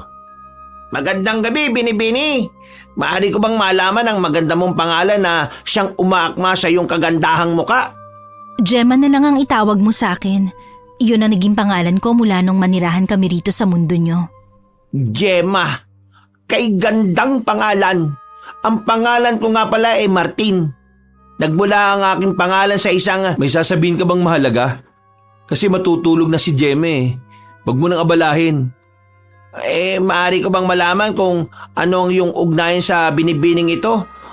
Oo, kalma lang. Para naman tong sumbong kita sa lola ko. Bigwasan kita dyan eh. Kala mo nakakalimutan ko na yung ginawa mo sa akin nung nakaraan ha. Hindi tayo close ha. Pero pinagmukha mo kung hindi nakakaintindi ng English sa harapan ng mga babae. Isang buwan na ang nakalipas ha. Di pa rin ba nakaka-move on? Move onin mo mukha mo. Sige na Gemma, pumasok ka na sa loob. Kapag ginulo ka pa ng mokong na ito, isumbong mo kay Aling Amparo ha. Pasensya ka na Martin ha, pero kailangan ko na kasing magpahinga. Di mo kailangan humingi ng paumanhin, Binibini. Oo, tama na. Dami mo pang satsat eh. Natatawa na lamang na pumasok ng bahay ang babaeng si Gemma. Natulog na lamang siya katabi ng anak. Kinabukasan ay maaga silang nagising. Hindi dahil sa tilaok ng mga manok. Hindi rin dahil ginising sila dahil kailangan na nilang mag-almusal. Nagising sila sa iyakan ng mga tao sa labas. Mga sigawan, mga nagwawalang damdamin. Nang makabangon ang babaeng si Gemma, agad siyang sumilip sa labas. Sa katapat nilang bakuran, kumpulan ng mga tao. At ang ibang mga nag-iiyakan ay nasa bakuran nila Aling Amparo. Nagmamakaawa ang isang ali kay Aling Amparo na parabang meron itong hinihinging pabor. Hindi ako Diyos para ibalik ang buhay ng asawa mong namatay. Oo nga't isa akong mahusay na albularyo sa baryong ito. Pero isa lang din akong tao. Kaya huwag kang lumuhod sa akin para gawan ko ng paraan ng problema mo. Kitang-kita mo ng kasagutan eh. Hindi na mabubuhay ang asawa mo kahit na umiyak ka pa ng dugo. Lola, magdaan-daan ka naman sa sinasabi mo. Namatayan yung tao eh. Wawa, tumino ka rin magsalita ah. Magdahan-dahan? Anong gusto mong sabihin ko sa umiiyak na ito? Na may pag-asa pang mabuhay ang asawa niya kahit lasog-lasog na ang katawan? Na pwede pang bumangon ang asawa niya kahit na hindi na ito gumagalaw at tumihinga? Ang problema sa mga tao rito, inaasa niyong lahat ng bagay sa kagaya kung kagaya niyo rin namang tao. Amparo, ano bang magagawa natin para maibsan naman lang ang damdamin ng babaeng yan? Kawawa naman, no? Wala. Hindi natin mapapagaan ang kalooban niya dahil ang makakapagpagaan lamang ng kalooban niya ay mabuhay ulit ang asawa niya. Ang dapat natin gawin ngayon, hanapin ang aswang na pumaslang sa lalaking yon. Akala ni Gemma nung umagang yon ay normal na pagkamatay lang ang nangyari sa asawa ng babae. Pero agad na dumaloy ang kaba sa kanyang sistema nang marinig na sangkot dito ang aswang. Bruno, ano ba nangyari? Totoo bang aswang ang pumatay sa lalaking yon na nakatakip ng dahon ng saging? Oo, pinaslang ng aswang yung asawa niya. Yung lalaking yon, baguhang manunugis lang din. Dinali sila ng aswang sa gubat ng norte. Sa kanilang magkakasama, siya ang minalas eh. Nagpatuloy pa rin sa pag-iyak ang asawa ng biktima. Pero kahit na anong gawing iyak noon ay wala nang maibabalik na buhay. Naiirita lang ang matandang si Amparo. Maya-maya pa, pinalabas na rin ang kanilang bakuran ng babaeng yun. Nag-usap ang dalawang matanda. Pagdating naman ng tanghali, may mga dumating na iba pang albularyo. Dito na nalaman ni Gemma na si Aling Amparo pala ay isa rin pala sa mga pinuno ng mga albularyo sa baryong yon. Nang sumapit naman ang hapon, natahimik na rin ang buong paligid. Tila namayani ang mga anghel sa mga sandaling yon. Tulala lamang ang dalawang matanda sa labas habang malalim ang iniisip. Sa kabila ng mga nangyari nung umaga, hindi mapipigil ang paglilinang na gagawin nila ni Aling Amparo. Nang kumagat na rin ng dilim, magkakasama silang nagtungo sa kagubatan. Kahit na may nakaambang panganib sa kanila, ay hindi yun naging hadlang para simulan ang pagsasabuhay ng kapangyarihan ni Gemma. Lola, it is weird that... Hoy, magtagalog ka! Wala ka na nga makain, English ka pa ng English! Hindi ba parang hindi tama na dito natin isasagawa ang paglilinang? Samantalang, batid naman natin na ang mga kampo ng kadiliman maaaring sumalakay sa mga sandaling ito. Kalikasan ng pinakamagandang kaagapay sa pagsasabuhay ng kapangyarihan. Kayo na ang bahala sa paligid kung may darating na kalaban. Lumapit na si Gemma sa matandang Amparo. Habang ang tatlong lalaki naman ay nagbabantay lamang sa paligid. Naglatag ng itim na tela ang matandang babae. Si Gemma naman ay umupo sa gitna ng telang yon. Ano pong gagawin niyo? Kailangan natin makipag-ugnayan sa ibang elemento na narito. Matutulungan nila tayo para buhayin ang kapangyarihan mo.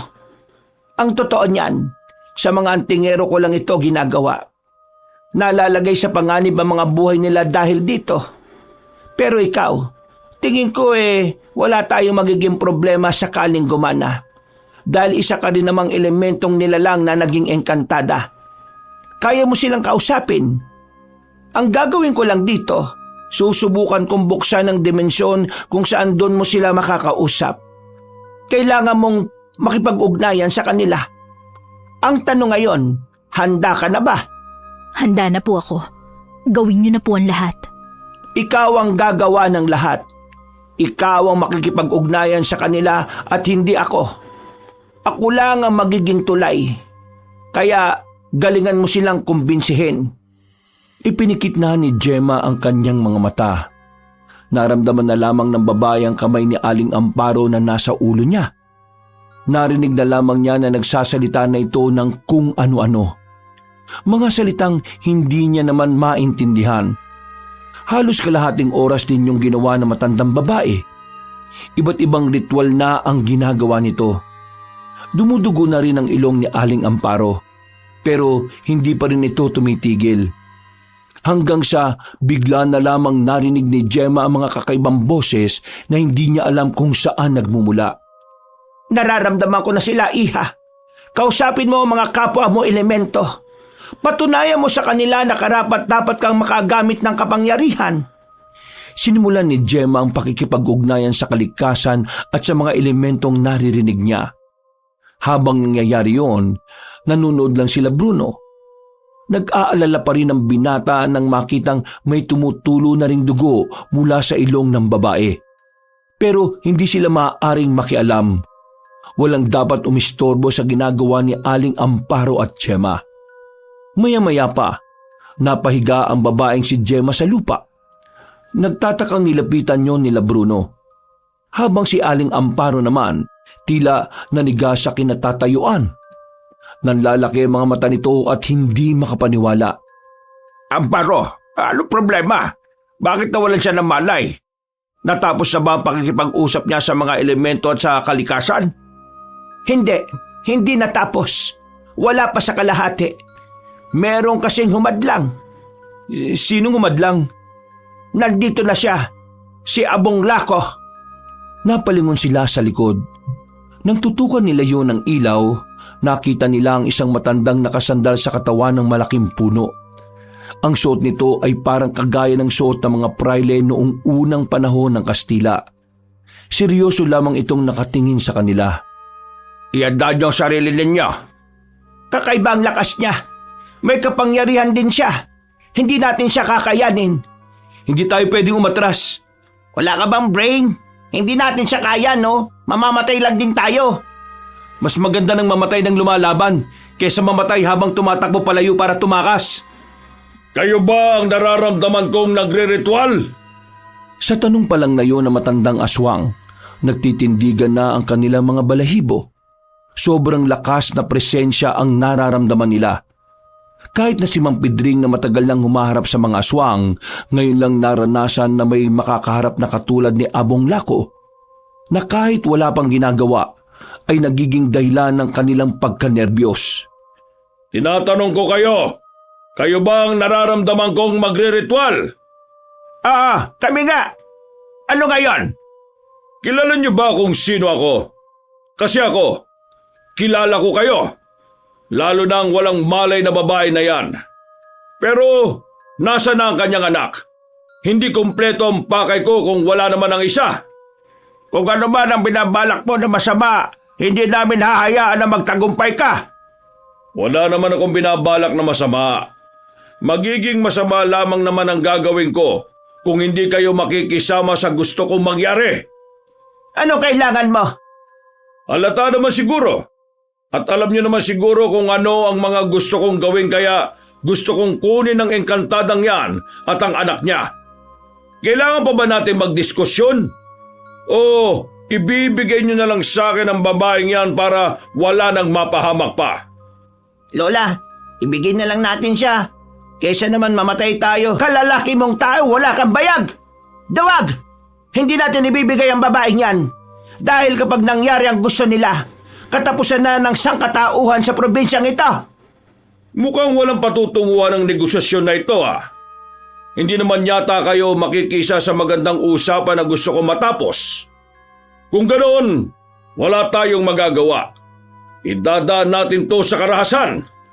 Pumorma na ng paghahanda sila Bruno, habang si Gemma naman ay walang kamalay-malay sa mangyayari. Noong mga sandaling yon, alam ng dalawang matanda na kung sila ang lalaban kay Abong Lako ay hindi sila uubra doon. Marahil makakatagal sila, pero malit lamang ang tsansa na mananalo sila. Lalo pat ramdam nilang may kakayahan ding makagamit ng itim na kapangyarihan ang kanilang kalaban. Pero wala naman silang ibang magagawa. Kailangan nilang lumaban, kahit na alam nilang alanganin. Hindi nila ibibigay ng basta-basta ang babaeng si Gemma. Matagal-tagal na rin mula nang huli akong may pinaslang. Hindi naman siguro magiging masama kung pagsasabay-sabayin ko na kayo. At hindi rin naman siguro masama kung sabay-sabay kaming papaslang saya. Naunang tumakbo ang matandang si Pedring. Hinugot na nito ang itak sa tagiliran. Sinubukan nitong tagain ng aswang na si Abong Lako. Pero sa kasamaang palad, nahawakan lamang ng aswang ang itak niya. Parang hindi man lang ito nasasaktan sa talim ng itak. Agad na sinakal ni Abong Lako si Mang Pedring. Mabilis din namang rumisponde sa albularyo ang lalaking si Bruno. Dali-daling lumusob si Bruno pero sa kasamaang palad, nakailag lang ito sa kanya at agad na dumistansya. Lo, ayos ka lang ba? Ayos lang ako. Kailangan natin mag-ingat sa kanya. Mukhang hindi niya pa tayo sineseryoso pero malinaw na hindi tayo uubra. Bibigyan ko kayo ng isang pagkakataon para makapagdesisyon. Kung ibibigay niyo sa akin ang babaeng yan, pinapangako kong walang mangyayaring masama ni isa sa inyo. Bakit ka ba nakikipagnegosasyon? Malakas ka, di ba? Kunin mo mag-isa. Pedring, mukhang kailangan na natin magdesisyon. Magdesisyon na ano? Isuko na natin ang babaeng ito. Mamamatay tayong lahat kung ilalaban pa natin siya. Narinig niyo ba yung sinasabi ninyo? Oy, Hindi ko gustong tabas ng dila mo, boy. Kung mamamatay tayong lahat, mas lalong mawawala ng pag-asa ang mga tao. Kaya, At kapag nabuhay na nila ang Panginoon nila, tingin nyo may pag-asa tayong manalo? Paano nyo tinatawag na pinuno ang sarili ninyo kung hindi nyo kayang isugal ang buhay nyo para sa natitira nating pag-asa? Uy, maalang ka nga. Di mo kilala ang pinagsasalitaan mo, manahimik ka. Wala kang ambag dito kundi bunganga.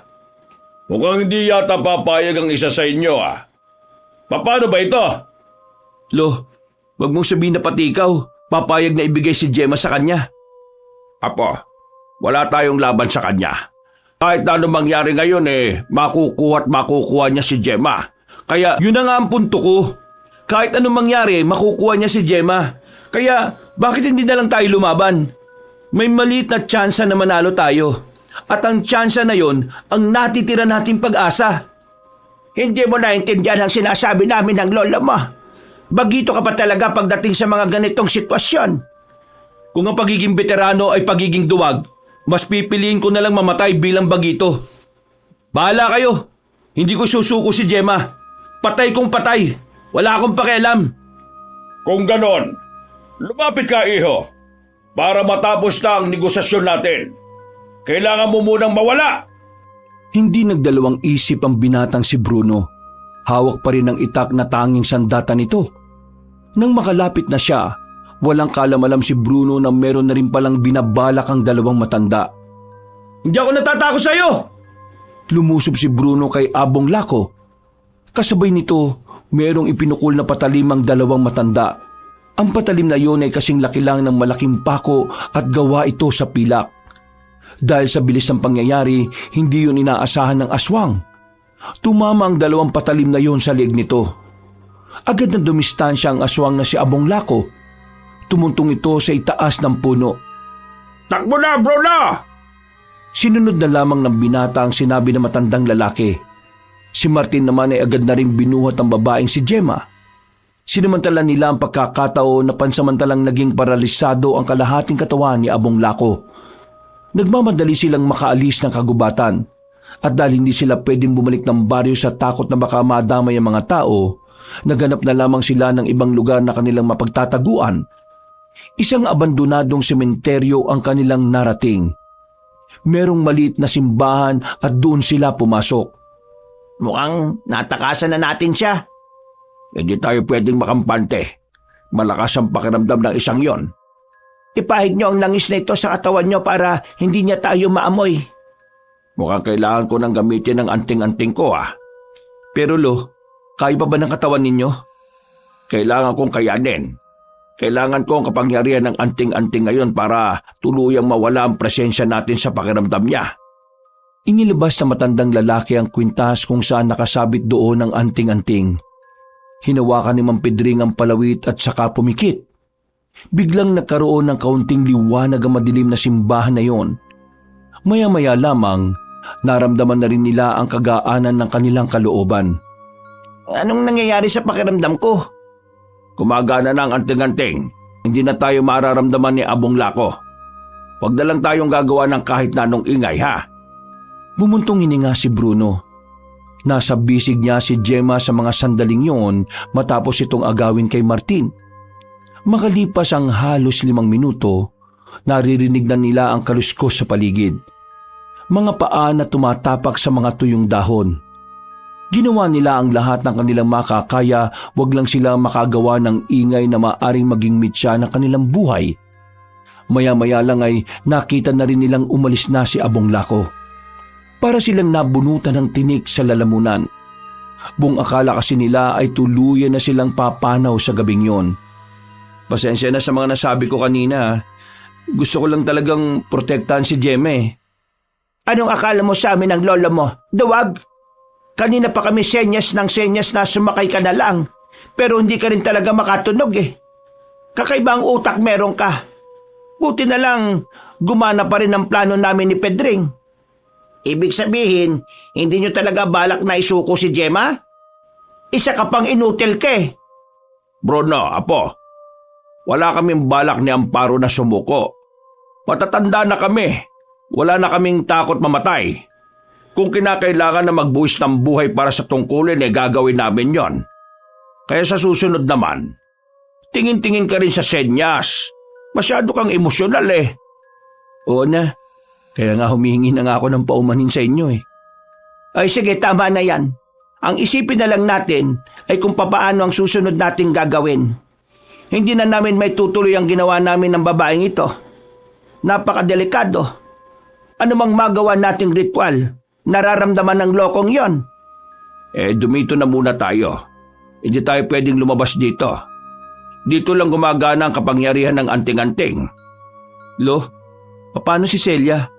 Hindi tayo makakasiguro na nasa maayos lang siyang kalagayan. Hindi natin alam kung kaya siyang protektahan nila Aling Irma. Kailangan ko siyang kunin doon. Masyadong delikado ang naiisip mo, Bruno.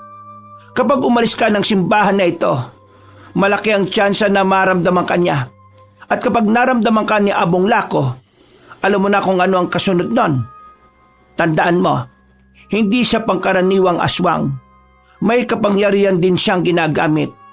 Habang ikaw, pangkaraniwang tao ka lang, di wala kang ang anting-anting. Bruno, tama si Amparo. Mapapahama ka lang. Bakit hindi na lang tayo magtiwala kina Irma? Magagaling din naman silang albularyo. Madiskarte sila. Mapoprotektahan nila ang bata. Huminga na lamang na malalim si Bruno ng mga sandaling yon. Pinilit na lamang nitong ikalma ang kanyang sarili. Dahil hindi naman sila maaaring umalis, sinubukan na lamang nilang magpahinga. Dahil sa pagod at sakit ng katawan, agad-agad din naman silang nakatulog. 7:00 na ng umaga nang magising sila. Nagtataka sila nang makitang wala na si Gemma. Lo, gising! Gumising kayo! Si Gemma nawawala! Naalarma sila noong umagang yon. Wala sa loob ng lumang simbahan ng babae, kaya agad silang lumabas. Kampante silang hindi na sila mararamdaman ni Abong Lako dahil iniisip nilang wala na yun sa kagubatan. Hinahanap nila ang babaeng si Gemma. Naglalakad-lakad sila hanggang sa makarating na nga sila sa isang ilog. Sa malaking bato, natanaw nilang nakaupo roon si Gemma. Agad naman nila itong nilapitan. Gemma, ano ka ba naman? Nag-alala kami sa iyo. Akala naman namin kung ano na nangyari sa iyo. Hindi sumagot sa kanila ang babae. Nakapikit lamang ito. Sumenya sa kanila si Mang Pedring. Marahan silang lumayo roon. Huwag na natin siyang guluhin. Ano bang ginagawa niya? Amparo, mukhang nagawa ninyo. Sinusubukan niyang damhin ang kapangyarihan niya. Nakaramdam sila ng malakas na hangin. Napansin din nila na parang tumigil ang agos ng tubig sa ilog. Sa puntong ito, ramdam na nila ang malaking pagbabago ng dalaga. Maya-maya, humarap na sa kanila si Gemma. Kulay asul na ang mga mata nito. Sa kilos pa lang ng babae, masasabi na agad nilang kayang-kaya nitong harapin ang aswang na si Abong Lako. Gemma, ikaw pa ba yan? Oo, ako pa rin to. Sa wakas, magagamit ko na ang kapangyarihan kong taglay. Mabuti naman at nagtagumpay ka, Iha. Ngayon, nasa kamay mo na ang kapalaran ng maraming buhay. At pati na rin ang buhay niyong mag-ina. Gagawin ko po ang lahat para sa kapayapaan. Pero bago yun, gusto ko po muna sanang makita ang anak ko. Umuwi na muna tayo. Ngayong kasama natin si Gemma na may kakaibang tinataglay na lakas nakakasiguro akong hindi maglalakas ng loob si Abong Lako na makalapit sa atin. Nakabalik sila ng baryo. Sandaling kinausap ni Gemma ang anak niyang si Celia. Pinaliwanag niya ang sitwasyon. Kahit na papaano ay naintindihan naman siya nito. Mabilis na lumipas sa mga oras. Sumapit na rin ang kinagabihan. Nakabuo na sila ng plano.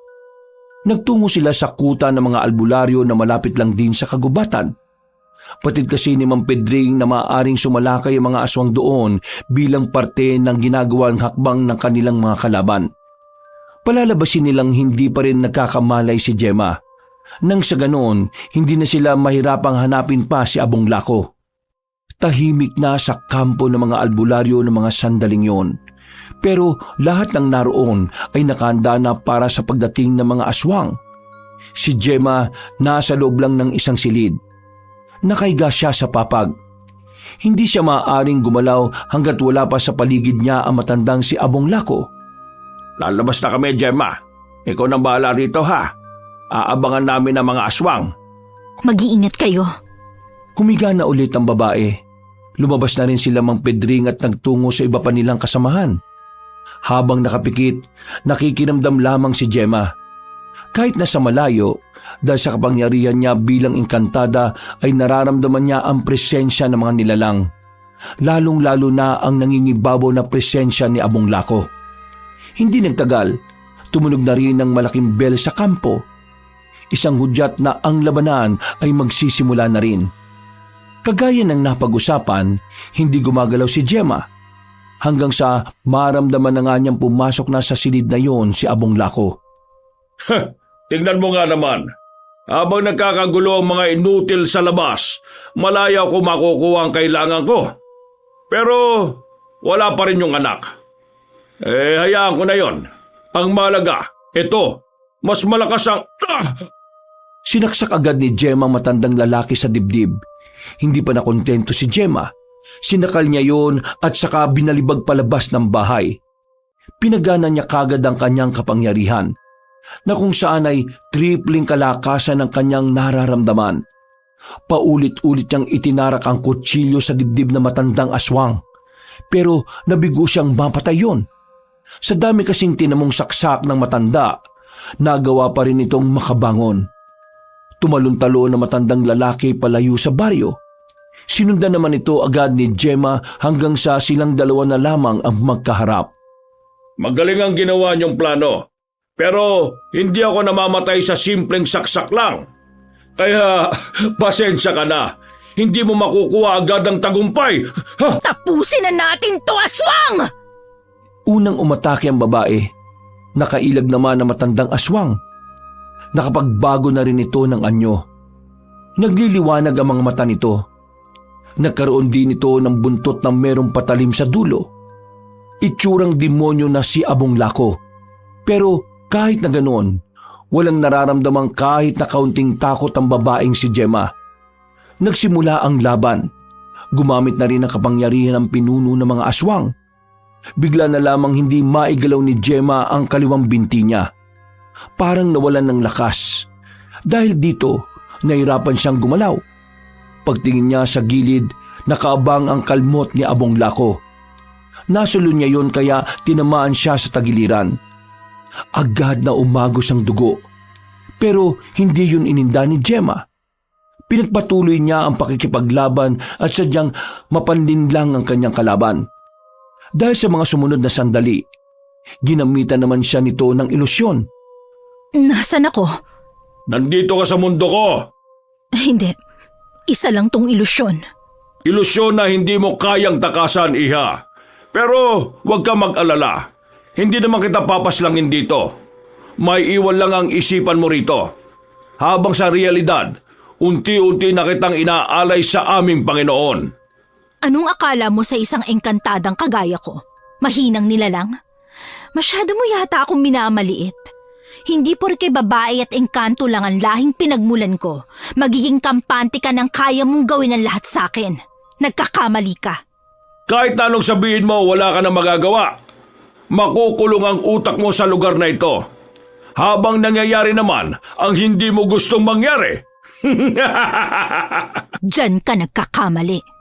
Biglang umilaw din ang mga mata ng babaeng si Gemma.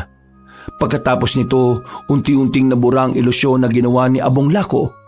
Nanlalaki ang mga mata ng matandang aswang. Hindi ito makapaniwala na ang pinakamataas na level ng ilusyon ay nagawang wasakin ng babae ng walang kahirap-hirap. Ha? Paanong? Ikaw ang nilinlang ko. Naniwala ka sa paniniwalang hindi ko kayang makawala sa kagagawan mo. Pero mali ka! Mali ka! Talagang sinusubukan mo kung engkantada ka, ha? Lumusob ang matandang aswang sa engkantada. Pero sa mga sandaling ito ay kitang-kita na ang agwat ng dalawa. Ngayon na siguro na ni Gemma na ang mga kapangyarihan na ginamit ni Abong Lako ay kaya niyang tapatan. Nakakasiguro na rin siyang kaya na rin niya itong talunin. Wala ka ng ibang kayang gawin. Wala ka ng kapangyarihan na maaaring makatalo sa akin. Kaya ihanda mo na ang sarili mo. Dahil sa pagkakataong ito, ako naman ang aatake sa'yo. Pagbabayarin ko kayo sa... Hindi na naituloy ni Gemma ang kanyang sasabihin nang biglang may tumusok na maliit na patalim sa kanyang leeg. Kasing laki lang din ito ng pako. Dahil dito ay naging paralisado ang kalahati niyang katawan. Pagtingin niya sa gilid, nakita niya roon ang lalaking si Odong. Pinuno, sakto ba ang dating ko? Sinong nagsabi na pwede kang makialam dito? Pinuno naman, tinulungan ka na nga eh. Ikaw naman, Gemma, kumusta ka? Anong pakiramdam na yung ginamit ko kay Pinuno ginamit ko rin sa'yo? Masakit ba? Naglakad palapit si Odong kay Gemma. Kampante ang lalaking ito na mapapaslang na niya ang babae. Pero nang isang di pa na lang ang pagitan nila, nagulat na lamang si Odong nang itarak ni Gemma ang itak sa dibdib niya. Ito ay para sa asawa kong pinaslang mo at para na rin sa lahat ng biniktima mo! Sa isang iglap lang, napatay ni Gemma ang lalaking si Odong. Kahit si Abong Lako ay hindi rin makapaniwala na hindi na tinatabla ng pagiging paralisa ang babae. Humanda ka! Ikaw ang maganda dahil dadalhin pa kita sa harapan ng aming Panginoon! Nagsalubong ang dalawa sa ere. Buong lakas ang ginamit ni Gemma. Kasama niyang umangat ang hangin. Habang si Abong Lako naman ay may kung anong itim na usok ang nasa likuran nito. Nang magsalpukan sila sa ere, naunang bumagsak ang matandang aswang. Nang sumunod naman si Gemma, hawak-hawak na nito ang puso ng pinuno ng mga aswang. Dilat na namatay si Abong Lako. Dahil sa pagkamatay ng tinuturing na pinuno, pinanghinaan na rin ng loob ang mga natitirang aswang. Hanggang sa tuluyan nang naubos sa mga yon. Natalo nila ang mga aswang at napatay naman ni Gemma ang sinaunang aswang na si Abong Lako. Napangiti na lamang ang babae nang bumagsak na rin ang katawan niya sa lupa. Hinang-hina siya. Naubos ang lahat ng lakas niya sa pakikipaglaban. Nanlabo na ang kanyang paningin. Bago siya mawala ng malay, nakita niya pa ang mukha nila Bruno. Mama? Mama, gising ka na! Maya-maya pa, bigla siyang niyakap ng kanyang anak. Tuwang-tuwa ang bata. Napangiti na lang din siya dahil mukha agad ni Celia ang kanyang nakita. Sa gilid niya, naroon naman ang maglolong Bruno at Pedring. Sa kabilang banda naman ay naroon si Aling Amparo at si Martino. Maraming salamat sa inyo. Hindi ko na alam kung ano ang mga nangyari. Gemma, natalo mo si Abong Lako. Nanalo na tayo sa laban. Pinahanga mo ko, iha. Tunay ngang hindi ka basta-basta engkantada. Kakaiba ka. Yep, that's right. Gemma, ngayong wala nang kalaban natin, ano nang balak mo? Babalik na ba kayo sa Biringan? Ngumiti ng mapait ang babaeng si Gemma. Kung siya kasi ang tatanungin, ay gusto na lamang niyang mamuhay bilang isang simpleng tao. Hinawakan ni Celia ang kanyang kamay. Kitang-kita sa mata ng bata na ayaw na nitong bumalik sa dati nilang buhay. Hindi na kami babalik sa mundong yon. Dito na lang kami sa mundo nyo. Hahanap kami na matitirhan at magsisimula kami bilang mga simpleng nilalang. Bakit pa kayo hahanap ng ibang matitirhan? Pwede ka naman bumalik sa bahay kapag naayos na ulit yon. Talaga po ba? Hindi ba nakakahiya? Pwede ka ron.